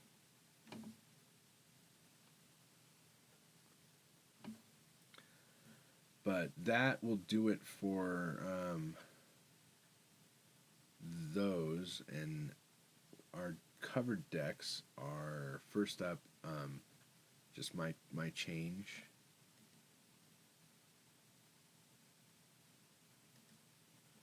So my first one is my What Herald deck, and I pulled one card out to put Kang in, and I pulled out Daredevil because as much as Daredevil is useful to know where to put the Hobgoblin, there's no other card I can remove to put Kang in that doesn't severely reduce my ability to make this work. So Nimrod, Galactus, Hobgoblin, and Shuri are cards for one curve. Kang can fit on that one. Obviously, it fits on either. Then Wave, Galactus, Spider-Man, Null / Death / Doc Ock / Shang-Chi in some capacity are the other curve. It depends on what they put down that you lock there with Spider-Man, whether you have to Shang-Chi or Doc Ock or, how much stuff died, whether you're going to be able to play Death or, So you can't get rid of those cards. And then Killmonger you need if they put Squirrel Girl or Debris or some shit and it fucks up your ability to play Galactus if you don't have Killmonger kind of thing. So you can't get rid of him. Can't get rid of Hobgoblin, right? Part of a curve. The closest card to being able to get rid of is Doc Ock, except he's important. Hold on. Sorry. Galactic, both sides of the field have to be empty? No, just yours. So Doc then Ock then why would Squirrel Girl affect them? Central Park, like if you get squirrels or okay. if you get that effect of the squirrels, like Squirrel Girl. You specifically said Squirrel Girl, so I was like, well, yeah, if you get the squirrels like Squirrel Girl from Central Park. But yeah, so if you get that, you need Killmonger. If you get Debris, you need that. The other time Squirrel Girl, though, the reason I said that is because you can get things like District X, or no, sorry, not District X, X Mansion, that'll pull a card out, and if it happens to be Squirrel Girl, you can't do anything about it. And I've had that happen before when I'm playing Galactus, so Killmonger will get rid of that for you if that happens. So she can be a problem for you on your side, or if you get Central Park, which is a Squirrel Girl equivalent. But yeah, it was mostly like for if you draw Squirrel Girl to the board from a source that's not your deck. Makes sense. And I've had that happen a surprising amount of times playing Galactus when X Mansion comes up, almost as if it's skewed a bit that way. But in any case, you need Killmonger to get rid of small things that get shoved onto your side in some capacity. So there's really no way to move anything out. And then, other than Doc Ock or Shang-Chi, but you need Shang-Chi in certain situations. And then that leaves Doc Ock to be the most like, oh, you can remove this card. Can you, though? Because the thing about Doc Ock is, if you're on a curve where you're playing not Wave into Galactus necessarily, but you're like gonna play Galactus, you can use Doc Ock to empty their hand away from a location. If you pull all the powerful cards, they're gonna want to snap because Doc Ock isn't powerful enough. 2, you've gotten rid of everything that you got to be afraid of when you play Galactus on the other lane, where you maybe So it's a card you can play instead of Hobgoblin to make Galactus potentially viable. But I think the main thing is if you were to say Shuri into Doc Ock, you could potentially win that lane with a Shang-Chi, and this stuff comes into play more often when you don't have Galactus in hand. So Doc Ock's real value is more like the synergy he has with the other cards in the event that you don't draw Galactus. Because for instance, if you Doc Ock and Shang-Chi, like you can win that lane, especially if you Shuried, because you'd have 20, and then like now you only have to win one other lane straight up, and because you Shang-Chi'd on the Doc Ock lane, like you'll have played something like a Hobgoblin, probably not because that's 5, but you'll probably have played something like Spider-Man to lock another lane, something like that along those lines. But Doc Ock gives you like options when things don't quite go the way they're supposed to, And so, I mean, I could maybe remove him for Kang and leave Daredevil in, but I don't think the value I get out of Daredevil is nearly as much as if I just kept Doc Ock in. Because I've won games even this past week because I had Doc Ock when I didn't draw Galactus, and I think that's huge.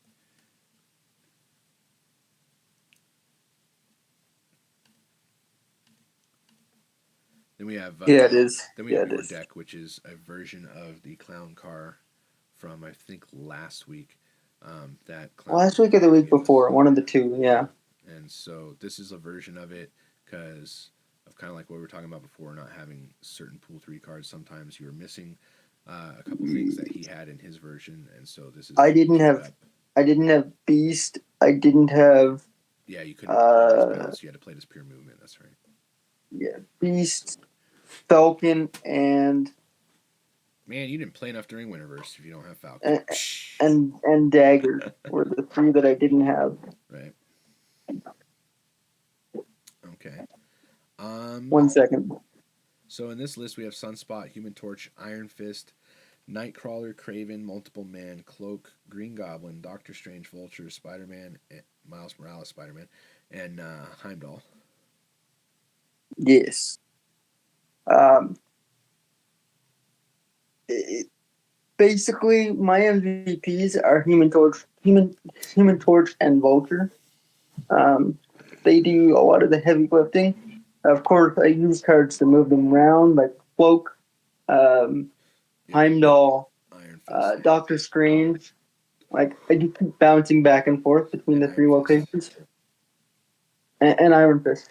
So basically, my opening move, I try to make my opening move be nothing turn 1 generally. Unless it's sometimes I'll Nightcrawler, right? Sometimes I'll Sunspot. Sometimes I'll Nightcrawler. Yeah.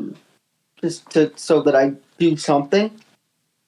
Yeah. Nightcrawler gives you the option to play Miles Morales earlier if that's your curve out. So my curve kind of generally goes like this. It generally goes either Sunspot or thanks, Sadie. Sunspot or Nightcrawler turn 1. Raven turn 2. Then Iron Fist, Human Torch. Okay. Then Vulture. Then Cloak. Then Heimdall. That's cool. So when you cloak, what lane do you typically cloak into? The right? It depends on where my opponent's laying their cards. Cloak into the left if you're going to play Heimdall. So it really depends on where my opponent's playing my cards and what locations limit me in movement. So like if I get a location that says I can't move a card there or I can't play a card there, whatever, then I will. Yeah. Sometimes I won't even use Cloak. Sometimes I'll eliminate Cloak and I'll do like a Doctor Strange to bounce him back to the first location, and then Heimdall turns 6 to bounce him back to the middle, so my middle stays strong, and Heimdall goes right, so that my right lane is right or left, I guess. Right. Does that make sense? Yeah, that makes sense. Sorry, I've got a cat, like, driving me fucking bonkers. Yeah, it's a pretty effective deck. I've had Clown played against me, and it works pretty good. I think the key element, though, is you got to be able to balance the lanes you're playing in and think many steps ahead, because if you don't, 1, you're going to telegraph what you're doing, and 2, you're not going to be able to put enough power into the proper lanes.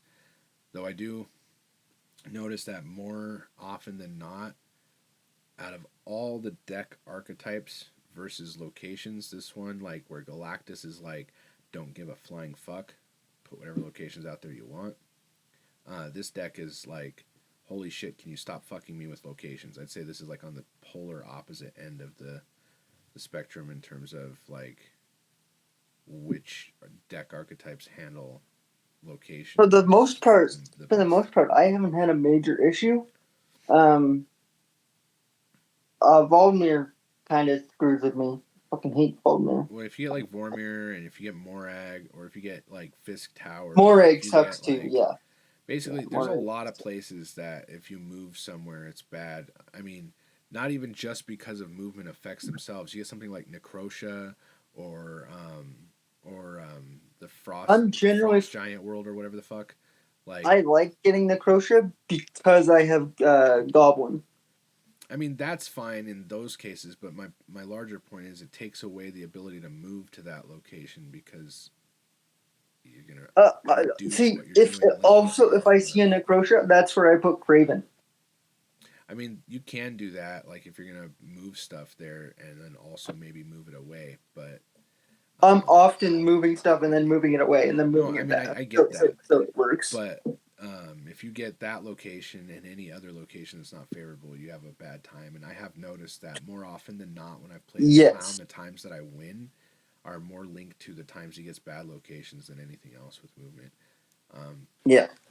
But that's because, like, if you have a bad location with movement, you don't really get to choose as much where you're laning, in terms of, like, the function of some of the cards doesn't allow you to do so. So, like Heimdall, for example, if you get bad locations, it takes him out of the game. Like, if you get really bad locations, it just takes him out. You can't play him. Whereas other decks are laning specifically for the advantage they get by laning in those spots, or they'll lane straight into Necrotia knowing that, like, what they have can work better there, or whatever it is. But I think movement is, like, more susceptible to those negative locations purely because, like, yeah, there's ways to overcome it. Like, you're talking about, like, playing Craven there and stuff like that, and moving in and moving out. But the issue more is just that, say you had a space thrown somewhere, because that fucks with that too. Now your Iron Fist Human Torch is a harder thing to pull off. So say, like, you had space thrown, say, in the middle, and you play your Iron Fist away from the space throne and then knock the Human Torch off of it into, say, Necrotia. Like, if he doubles, he's a minus instead of a plus, right? Mm-hmm. So that's what I mean. Like, it takes some of, like, the ability to really make stuff work out of it if you get, like, anything more than one negative location. I think that's really the key for, like, a movement deck. If you get anything more than one bad location, it's really hard to win. The other get to be as choosy as a regular type deck, The other downside to it is you have to think. Yeah, which a lot of people frown upon. You have to do math quickly, and you have to think many steps ahead. A lot of people can't think many steps ahead or can't do math quickly, and I think that becomes a problem for movement decks as well, yeah. But if you can master it, this is actually a really, really strong deck. You just have to recognize when the locations are going to screw you early so you don't stay in it, and you just get out and get back into another match. And then I think... well, that sucked. I just got fucking double dino. I think with Green Goblin going into the negative areas, you do have some insulation, but not a ton. But yeah, it's a solid deck type. I think what makes it stronger for Clown, though, is the fact that he does have those bounce cards, which I think that gives him more options in terms of when the locations are unfavorable, because then he can bounce things rather than just move them. But this is definitely a solid deck. If I was better at doing math more quickly, I'd probably try to rock it. I started doing it just because I was having I was starting to hate the game. So I was like, I needed something different. And I was starting to, like, really hate rank, and I just wanted to mess around with something. So... Fair enough.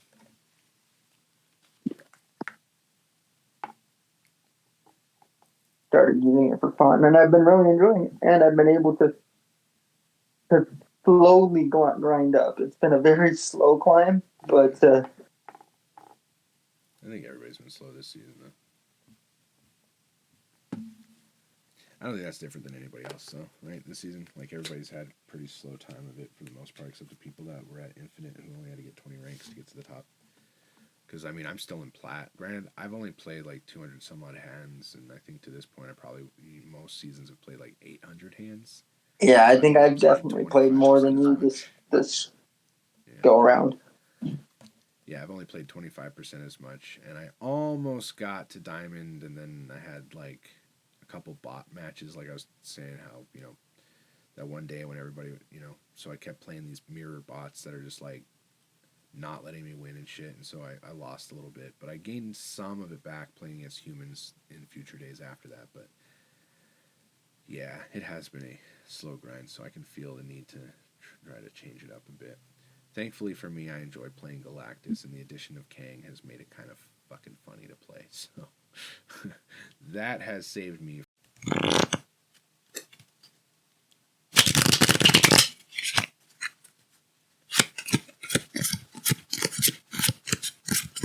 This week on community decks, the first one we have is actually a Surfer deck, so we were talking about Surfer before.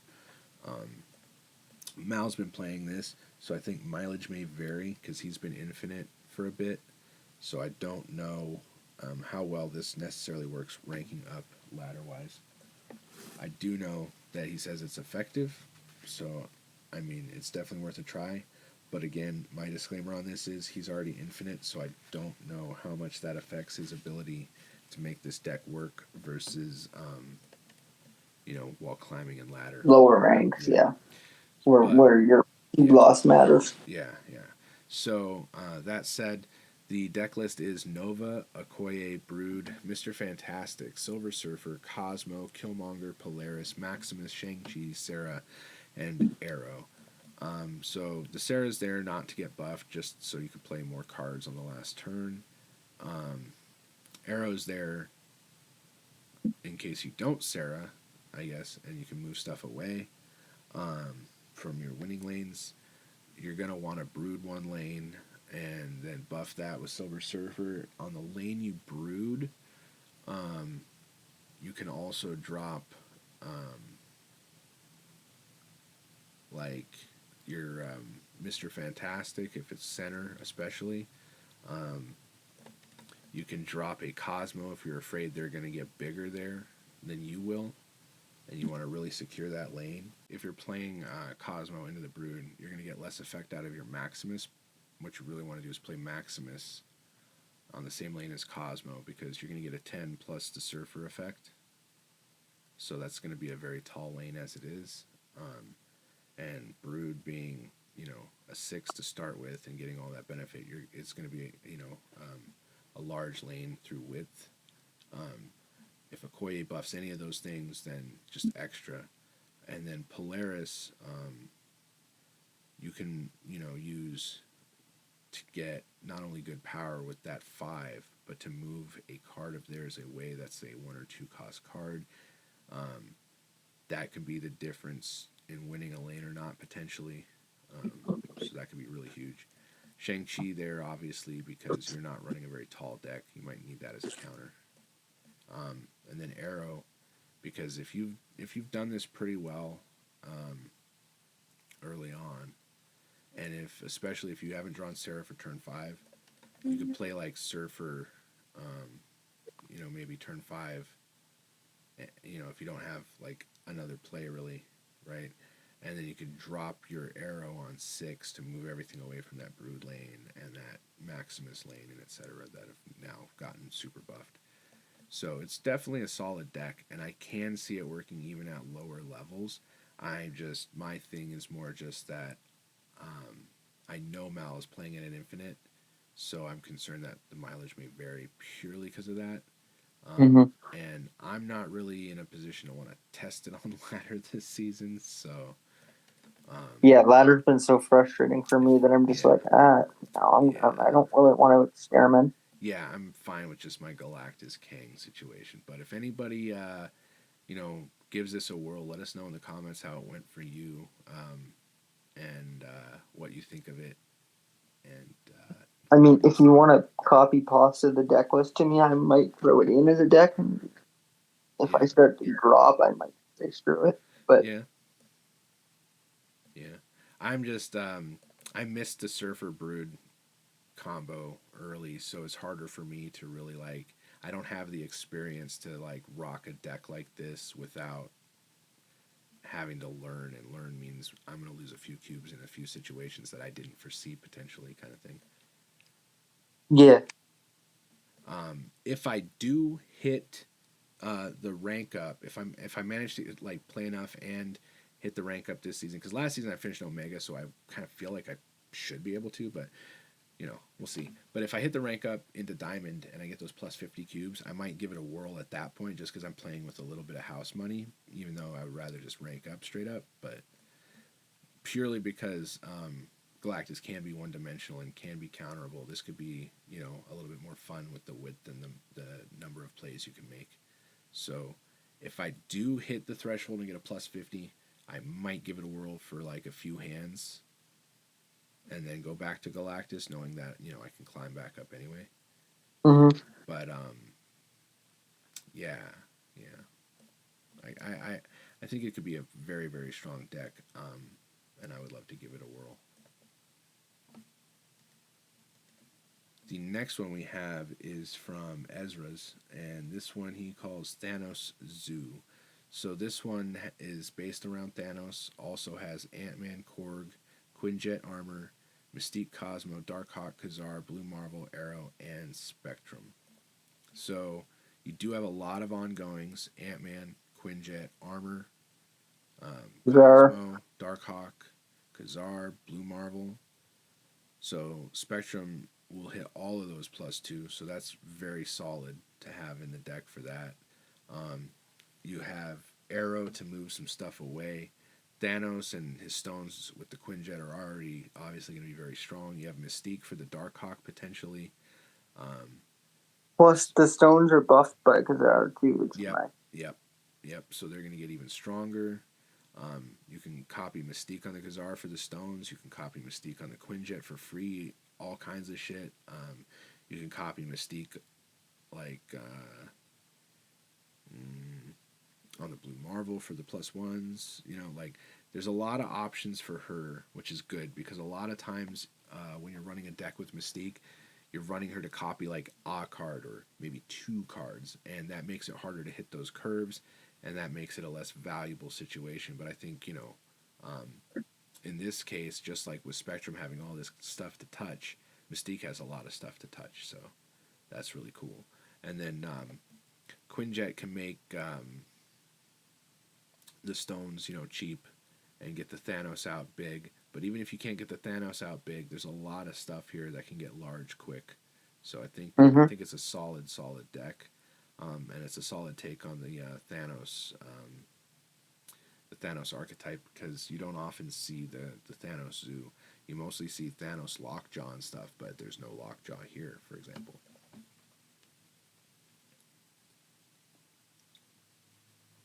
Yeah, Lockjaw would kind of break the effect of that deck, I think.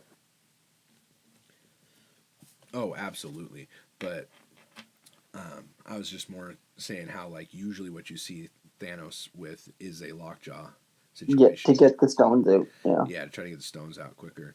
But this deck is more like, hey, we have the stones and Thanos, but also if we don't, fuck it. And I think that's a unique take on it. And I think one of the things I really like about that is the fact that this deck is more like we have Thanos and the stones, but if we don't get them, that's not the end of the world, which is kind of cool because a lot of the decks that you see, especially with Lockjaw, the whole point is to get the stones out, get the effect of every stone, and then hopefully maybe get Thanos out for the big power. Most times, in those cases, you don't actually get to the end of the round and ever see Thanos because they're going to snap before that and you're going to know you're fucked. But this deck, I think, you know, might lull some people into losing to Thanos when they only see like 2 stones or something. They might, you know, or 3 stones. They might be like, okay, this isn't the business, and they might get lulled into snapping into a snap, or they might get lulled into, you know, not retreating when they should. So I think it could be really powerful and really interesting. I do have Thanos pinned. I don't have Darkhawk though, so I wouldn't be able to try it once I got Thanos. I'm hoping, honestly, that Darkhawk's my next pull out of one of the loot boxes. Like, the game could be really cool to me like that, instead of giving me, like, another Orca or some crappy card that's going to get dropped next month. Oh, it'll 100% be another Orca. Yeah, it's going to be something that drops next month or sucks. I'm probably going to get Shanna. That's probably what I'm going to get. Guaranteed. But, if I get Darkhawk, when I do have Thanos, yeah, I'm going to give this a whirl. It's Token Tuesday, too, I think, so. It is. I don't have enough gold to get the token, so. It's also only a small amount. It's like 450. Yeah, I might just skip it if it's 450, because I'm not that close. If I don't have the gold. But yeah, so that's the Thanos Zoo. I think it could be really strong. But I'm not able to test it as I do not have Thanos or Darkhawk. But it's an interesting take on Darkhawk for sure. And using Thanos in that, I mean, you could do some real damage, moving stuff around and reducing stuff and whatnot, and changing like locations to something else. To me, it's more of an ongoing deck than a Thanos deck. Yeah, honestly, it kind of is. But I mean, a lot of the stones I think too have ongoing effects, if I'm not mistaken. So Spectrum would be buffing those as well. Yeah, they do. Like, yeah. What's the Soul Stone is an ongoing that does minus to cards there. So, like, that would get plus from that, plus from Khazar, plus from Blue Marble. So, take a card that's got, like, what, like something like 1 power, make it, is Khazar +1 or +2 or what? +1. +1, so that'd make it 2, 3, 4, 5. Yeah, that would make us the card like a 5 or a 6 or whatever. That's actually not too shabby. You're still very vulnerable to Killmonger, though. Yeah, but it depends on where you play that armor and where you play that Cosmo, because you do have counters for Killmonger. If you play Cosmo away from the armor, they can't Killmonger. Yeah, because in one lane that they can't. They have to play them in that one lane that's not covered. Yeah, and if you manage to get that filled up, or if if you manage to mystique the Cosmo or the armor too, there's no lane that they can. Yeah, exactly. So you can protect all your 1 costs fairly well with this deck if you really needed to. So I think that's another cool function of it as well. But that is community decks, and we will be right back with screen grabs, I believe.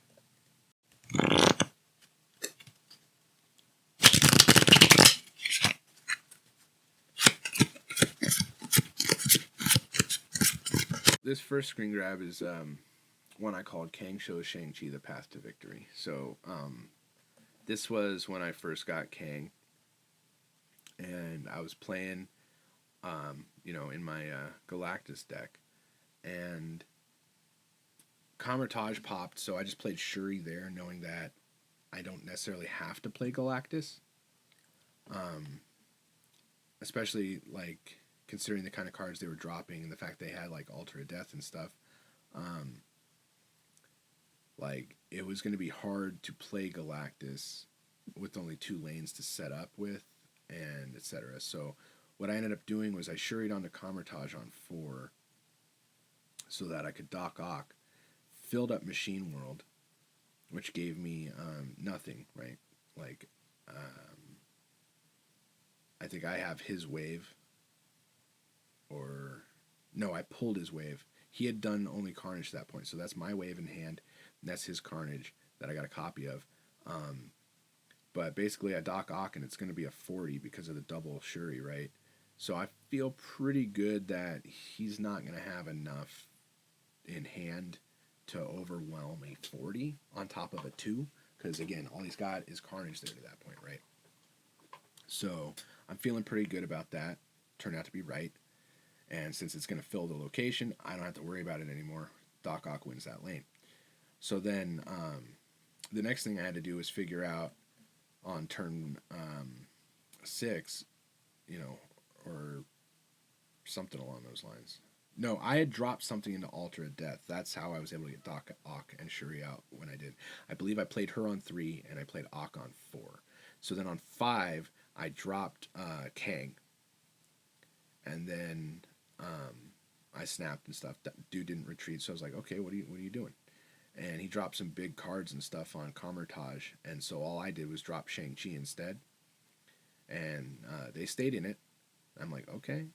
and then I dropped Death and Null down, and I didn't snap again because after the Kang retreat, I wanted them to think they had a chance so that I could get the 2 cubes.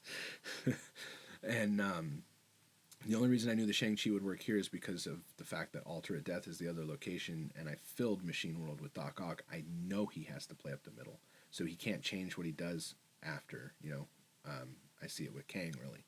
So I come in, swing in the Shang-Chi, which buffs the Null even more.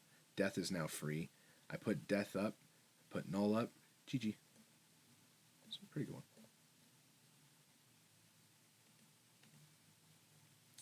My next one is Movement versus Spidey Galactus. So this dude was playing a movement deck, and I got the waved Galactus curve, so and Elysium with cards. Yeah, this one's unfair. This one's just not fair. Yeah, so I dropped Galactus down very early. Death was ready to go because of all the cards they'd had out from like cheap cards and movement deck and cheapness.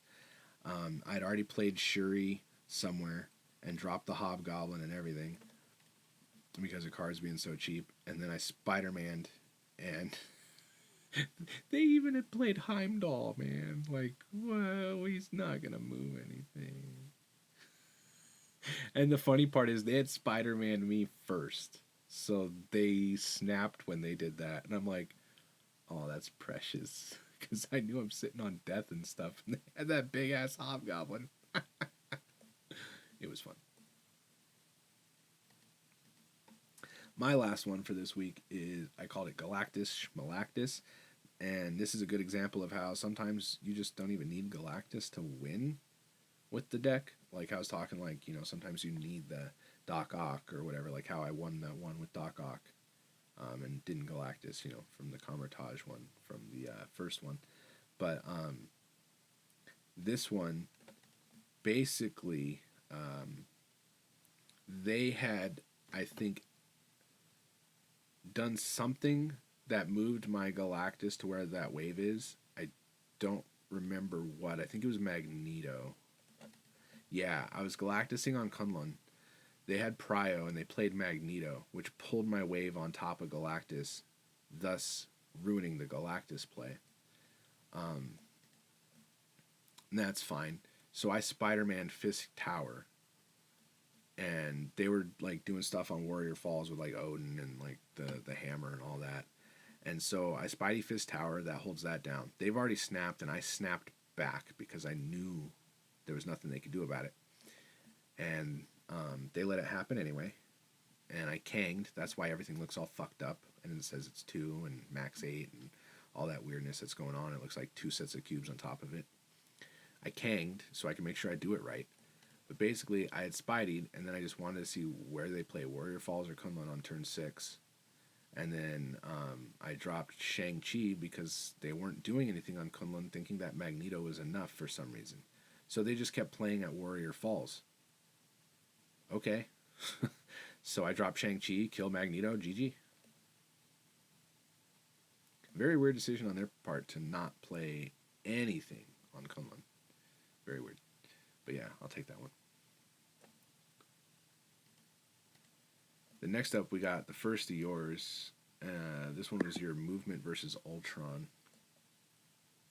Yeah, this was one of my first movement games, I think. Okay. Basically, I just kind of kept ping-ponging my... See, you can see my first turn was Iron Fist into the Human Torch, as discussed earlier. Right. I accidentally played Iron Fist on the wrong location, though. He wasn't initially supposed to go far left. So you wanted him on the right? Yeah. Yeah. Okay. But I mean, it worked out because they went right. Yeah, I mean, they had to be careful because of that murder world. I think they always had it in mind for their Ultron to fill that. Yeah, see, I waited till Murder World was out of the picture to play my... Strange. Yeah. Yeah, that's smart. So that I didn't get destroyed. Yeah, that's smart. And then you got Miles Morales out cheap, and you got your Heimdall down, so that's like pretty good. Yeah, so I probably didn't play anything that game until after turn 3. So it probably went turn 1, turn 2, nothing, turn 3, nothing because of Murder World. So probably turn 3, I guess I would have played Iron Fist and Pegasus, I guess. Cool. So that Iron Fist didn't get destroyed before, and then moved everything that way, and then got my Heimdall out. Well, getting Miles Morales 2 for 5 power to put me over the top, basically. Nice. All right, so then this next one you have is the one you sent me where you said, "Why did I win?" I still don't understand what you were talking about. So I mean, I understand why I won because I had a bigger gap. But what I meant by why did I win is like, what did you mean? Because I still don't get it. But by what I meant was like, I was given district, which replaces your deck, right, with random cards. So it's like I was going in expecting to play move. Odin and Colleen and Taskmaster. Interesting. Yeah, Sunspot? No, that's your Sunspot. It'd be my Sunspot. Yeah. Which these cards don't have any synergy with each other at all. So it's like as soon as like district came up, I probably like front money would have been to retreat. Yeah. But it's gonna fuck them too, and you don't know how much. So sometimes it's nice to just stay in it. The fact that I got 8 cubes out of it was like, okay, cool, you know. Yeah. I don't know what kind of deck that they were trying to play beforehand. I think it was just like a destroy deck. It was Destro because the cards that are bordered are Death and Venom, and the ones that aren't are Sif and Cloak. So it's definitely a Destro deck.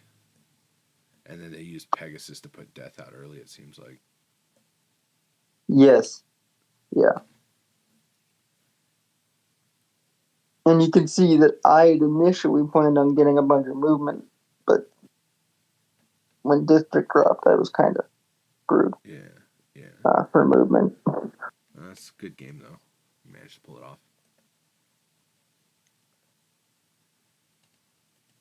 Next one is from Clown. He pulled off a double Spidey in a post-Zabu nerf world, so I just thought it was a cool one because I had said repeatedly, it's still possible, people. Don't cry too hard.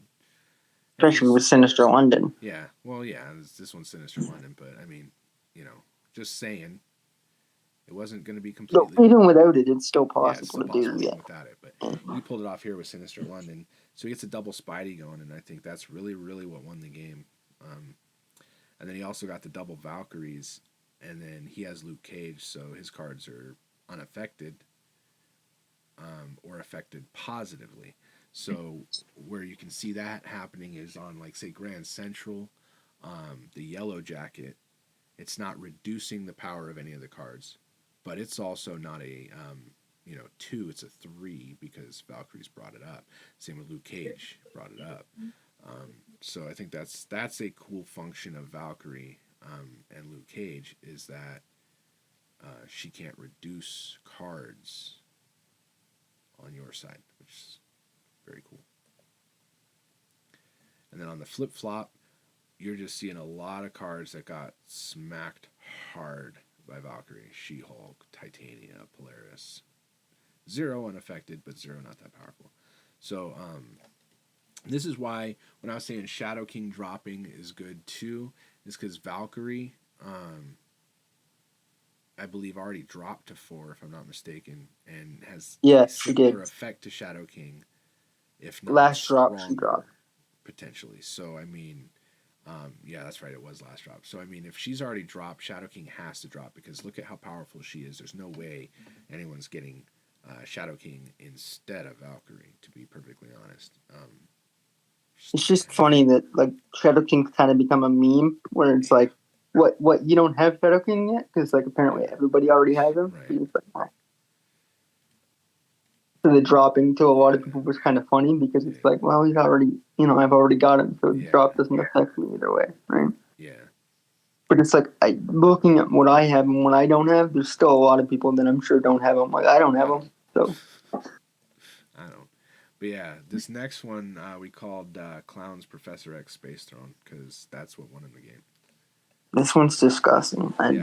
Yeah. So because he had Daredevil, and he's seen that dude wasn't going to play on the Space Throne, he dropped Professor X there. Personally, if I see Daredevil in a Space Throne, I'm probably on turn 5 going to try to drop something bigger than a 3 on Space Throne, and then worry about the 2 lanes as we were really trying to win if that wasn't what they were doing. Because, granted, if you do that, they might just opt not to drop the Professor X and play a bigger card. But, I mean, your other option is to just fully lose the lane then. But in this situation, he wouldn't have had a bigger card to drop. So Right. And then the other thing to make note of, too, is that if you do drop a bigger card to counter the Professor X on Space Throne, and they can't play the Professor X because of Daredevil, you will force them to play a larger card there if they have one, which is a soft lane lock in the sense of, like, Arrow. So you could move a card that would have otherwise lost you a lane you're more concerned with because of that. So either way, if you see Daredevil on a Space Throne, expect the Professor X and play it like it's going to be Professor X. You mean if you see Daredevil and Space Throne, not on Space Throne? No. If you see Daredevil and Space Throne, that's what I said. Then play as if you're seeing Professor X on the Space Throne, because that's what they're probably going to do. Yeah. The next one we have is from Venom, and this one's just funny because it's an Agatha Magneto thing going on. I think. Yeah. So Magneto's in the center and wins against Nightcrawler and Lady Thor, Jane Foster. And the Leech hit like his Arrow, his DD, his Leech, his Shang-Chi, his Sunspot. And then he top-decked America. But the thing is, not Strange Academy, but something gave him an Agatha, because that's not his Agatha. You know what I mean? Like, that came from somewhere. It would have had to have been X-Mansion. Like, yeah, I'm going to say I'm assuming the kiln was X-Mansion before the Reality Stone hit it. So, I'm guessing that's where he gets Agatha. Agatha then takes over, and stuff gets pretty interesting from there. So that's why I thought this was a fun one to take, because Venom usually puts quite a few screen grabs for the week. So I try to take the funniest or the best ones. And this one was cool because Agatha. I was sitting there wondering why Agatha was in a Thanos deck, and it's because it wasn't supposed to be. Yeah, it got pulled on turn 1 in what used to be the kiln. Or, I mean, what used to be X-Mansion is now the kiln. And so he became de facto an Agatha player. And Agatha's just throwing stones out and Magneto and shit, and then throws herself out, and boom, he wins. But it's like unreal. And he gets that kind of luck again with Ego in the next one. Yeah, so in the next one, Venom's Ego match is what I call this, because Ego came up in the middle. And Ego pulled it off. Ego played, stuff just right. And, Lockjaw worked out okay. And then Ego played, like, super heavily on the Collapsed Mine on the flip side of things for the opponent. So there was really not enough power on Combertage and nothing on top of Ego. So in a weird twist of events, was it that there was nothing on top of Ego, or did Shang-Chi kill what was put there? It's possible that Shang-Chi killed what was put there. The reason I'm thinking it's not is because it would have had to have been earlier. Yeah, Shang-Chi would have had to have been like the last card played. Yeah, and that's because of the She-Hulk Taskmaster combination, and then the Red Skull.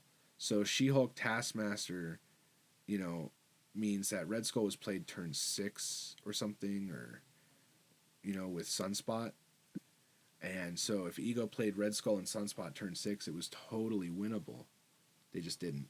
And that means that Shang-Chi came up at a different point in time.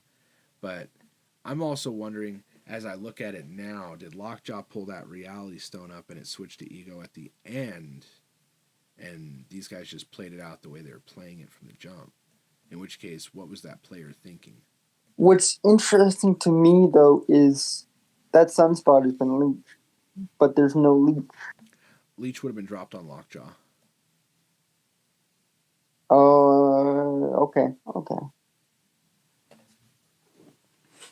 Okay. Yeah. So once Leech was dropped on Lockjaw, something else was pulled up, like Shang-Chi or the Reality Stone, whichever one of those was when they played, Leech. And then Ego flipped over. So I don't know if Ego was the last turn. Let me see if there's a note in Discord on it. Just real quick.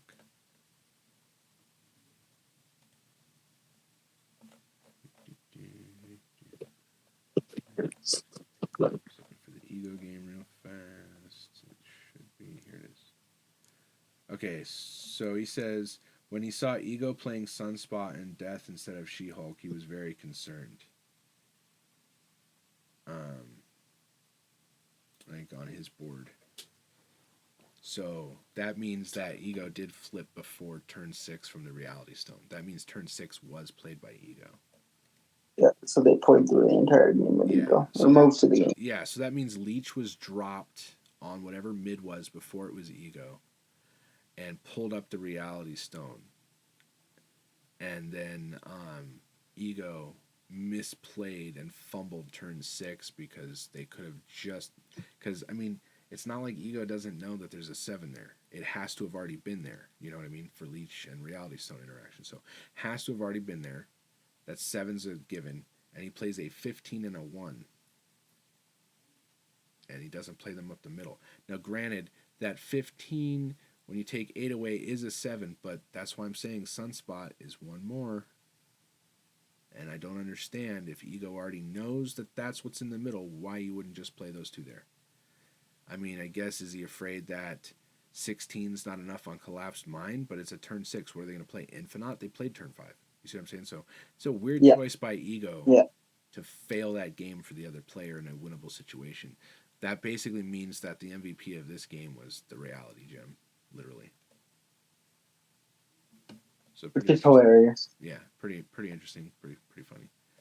But yeah, that's it for us this week. That's the last screen grab, and we'll hit you with some clips in the Clip Show crossover. But Excelsior, True Snappers, and we'll see you next week.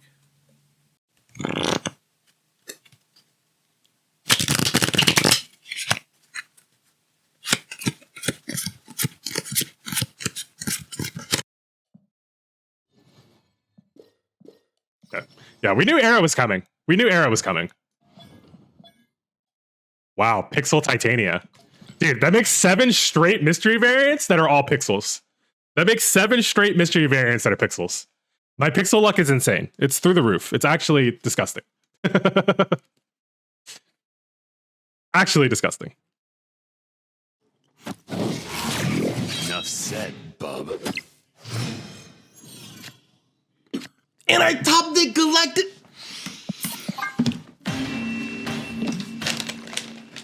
Escaped.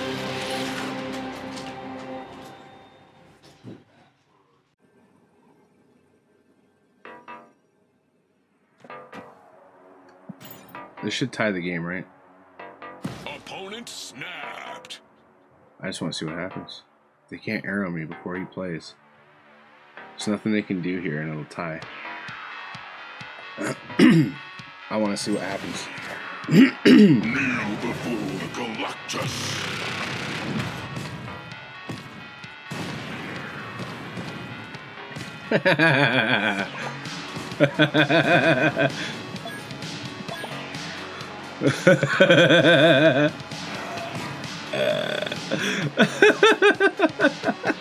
Tie.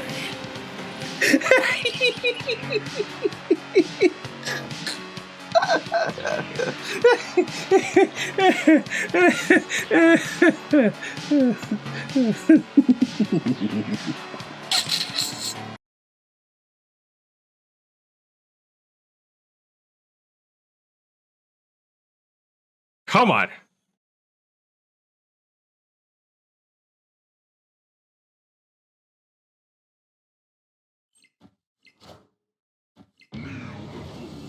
$35 Galactus.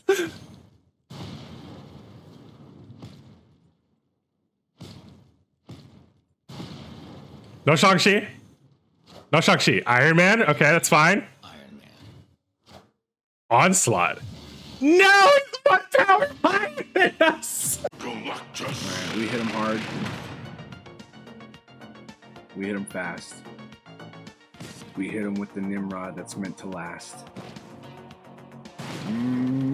Baby. Tasty. Tasty. Yes, sir. Tasties. Oh, yeah? Victory. Oh, yeah? Was there no turn 7? Was there no turn 7?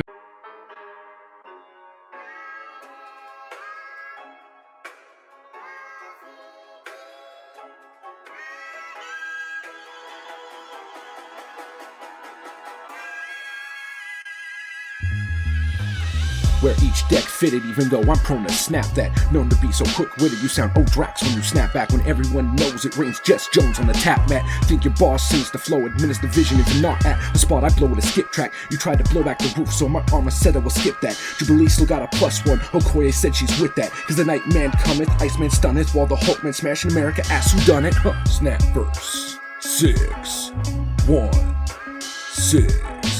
Snapverse 616.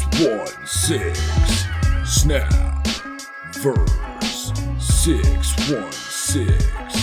Snapverse 616. Then Invoke drops Kazar cause he's Mr. Fantastic. His spectrum of skills are what let me handle this rap shit. His puff up, his clutch up, smokes 3 sacks like it's magic. But it's a Wolfsbane classic. You thought your full moon's Jurassic, but it's actually tragic. If I'm a silver fox with the flippity yippity yapping, he's quick like a rabbit. His girls unfurling squirrels while his flirkins hurling antics. Invoke the hawk-eyed watcher who ought to see through your static.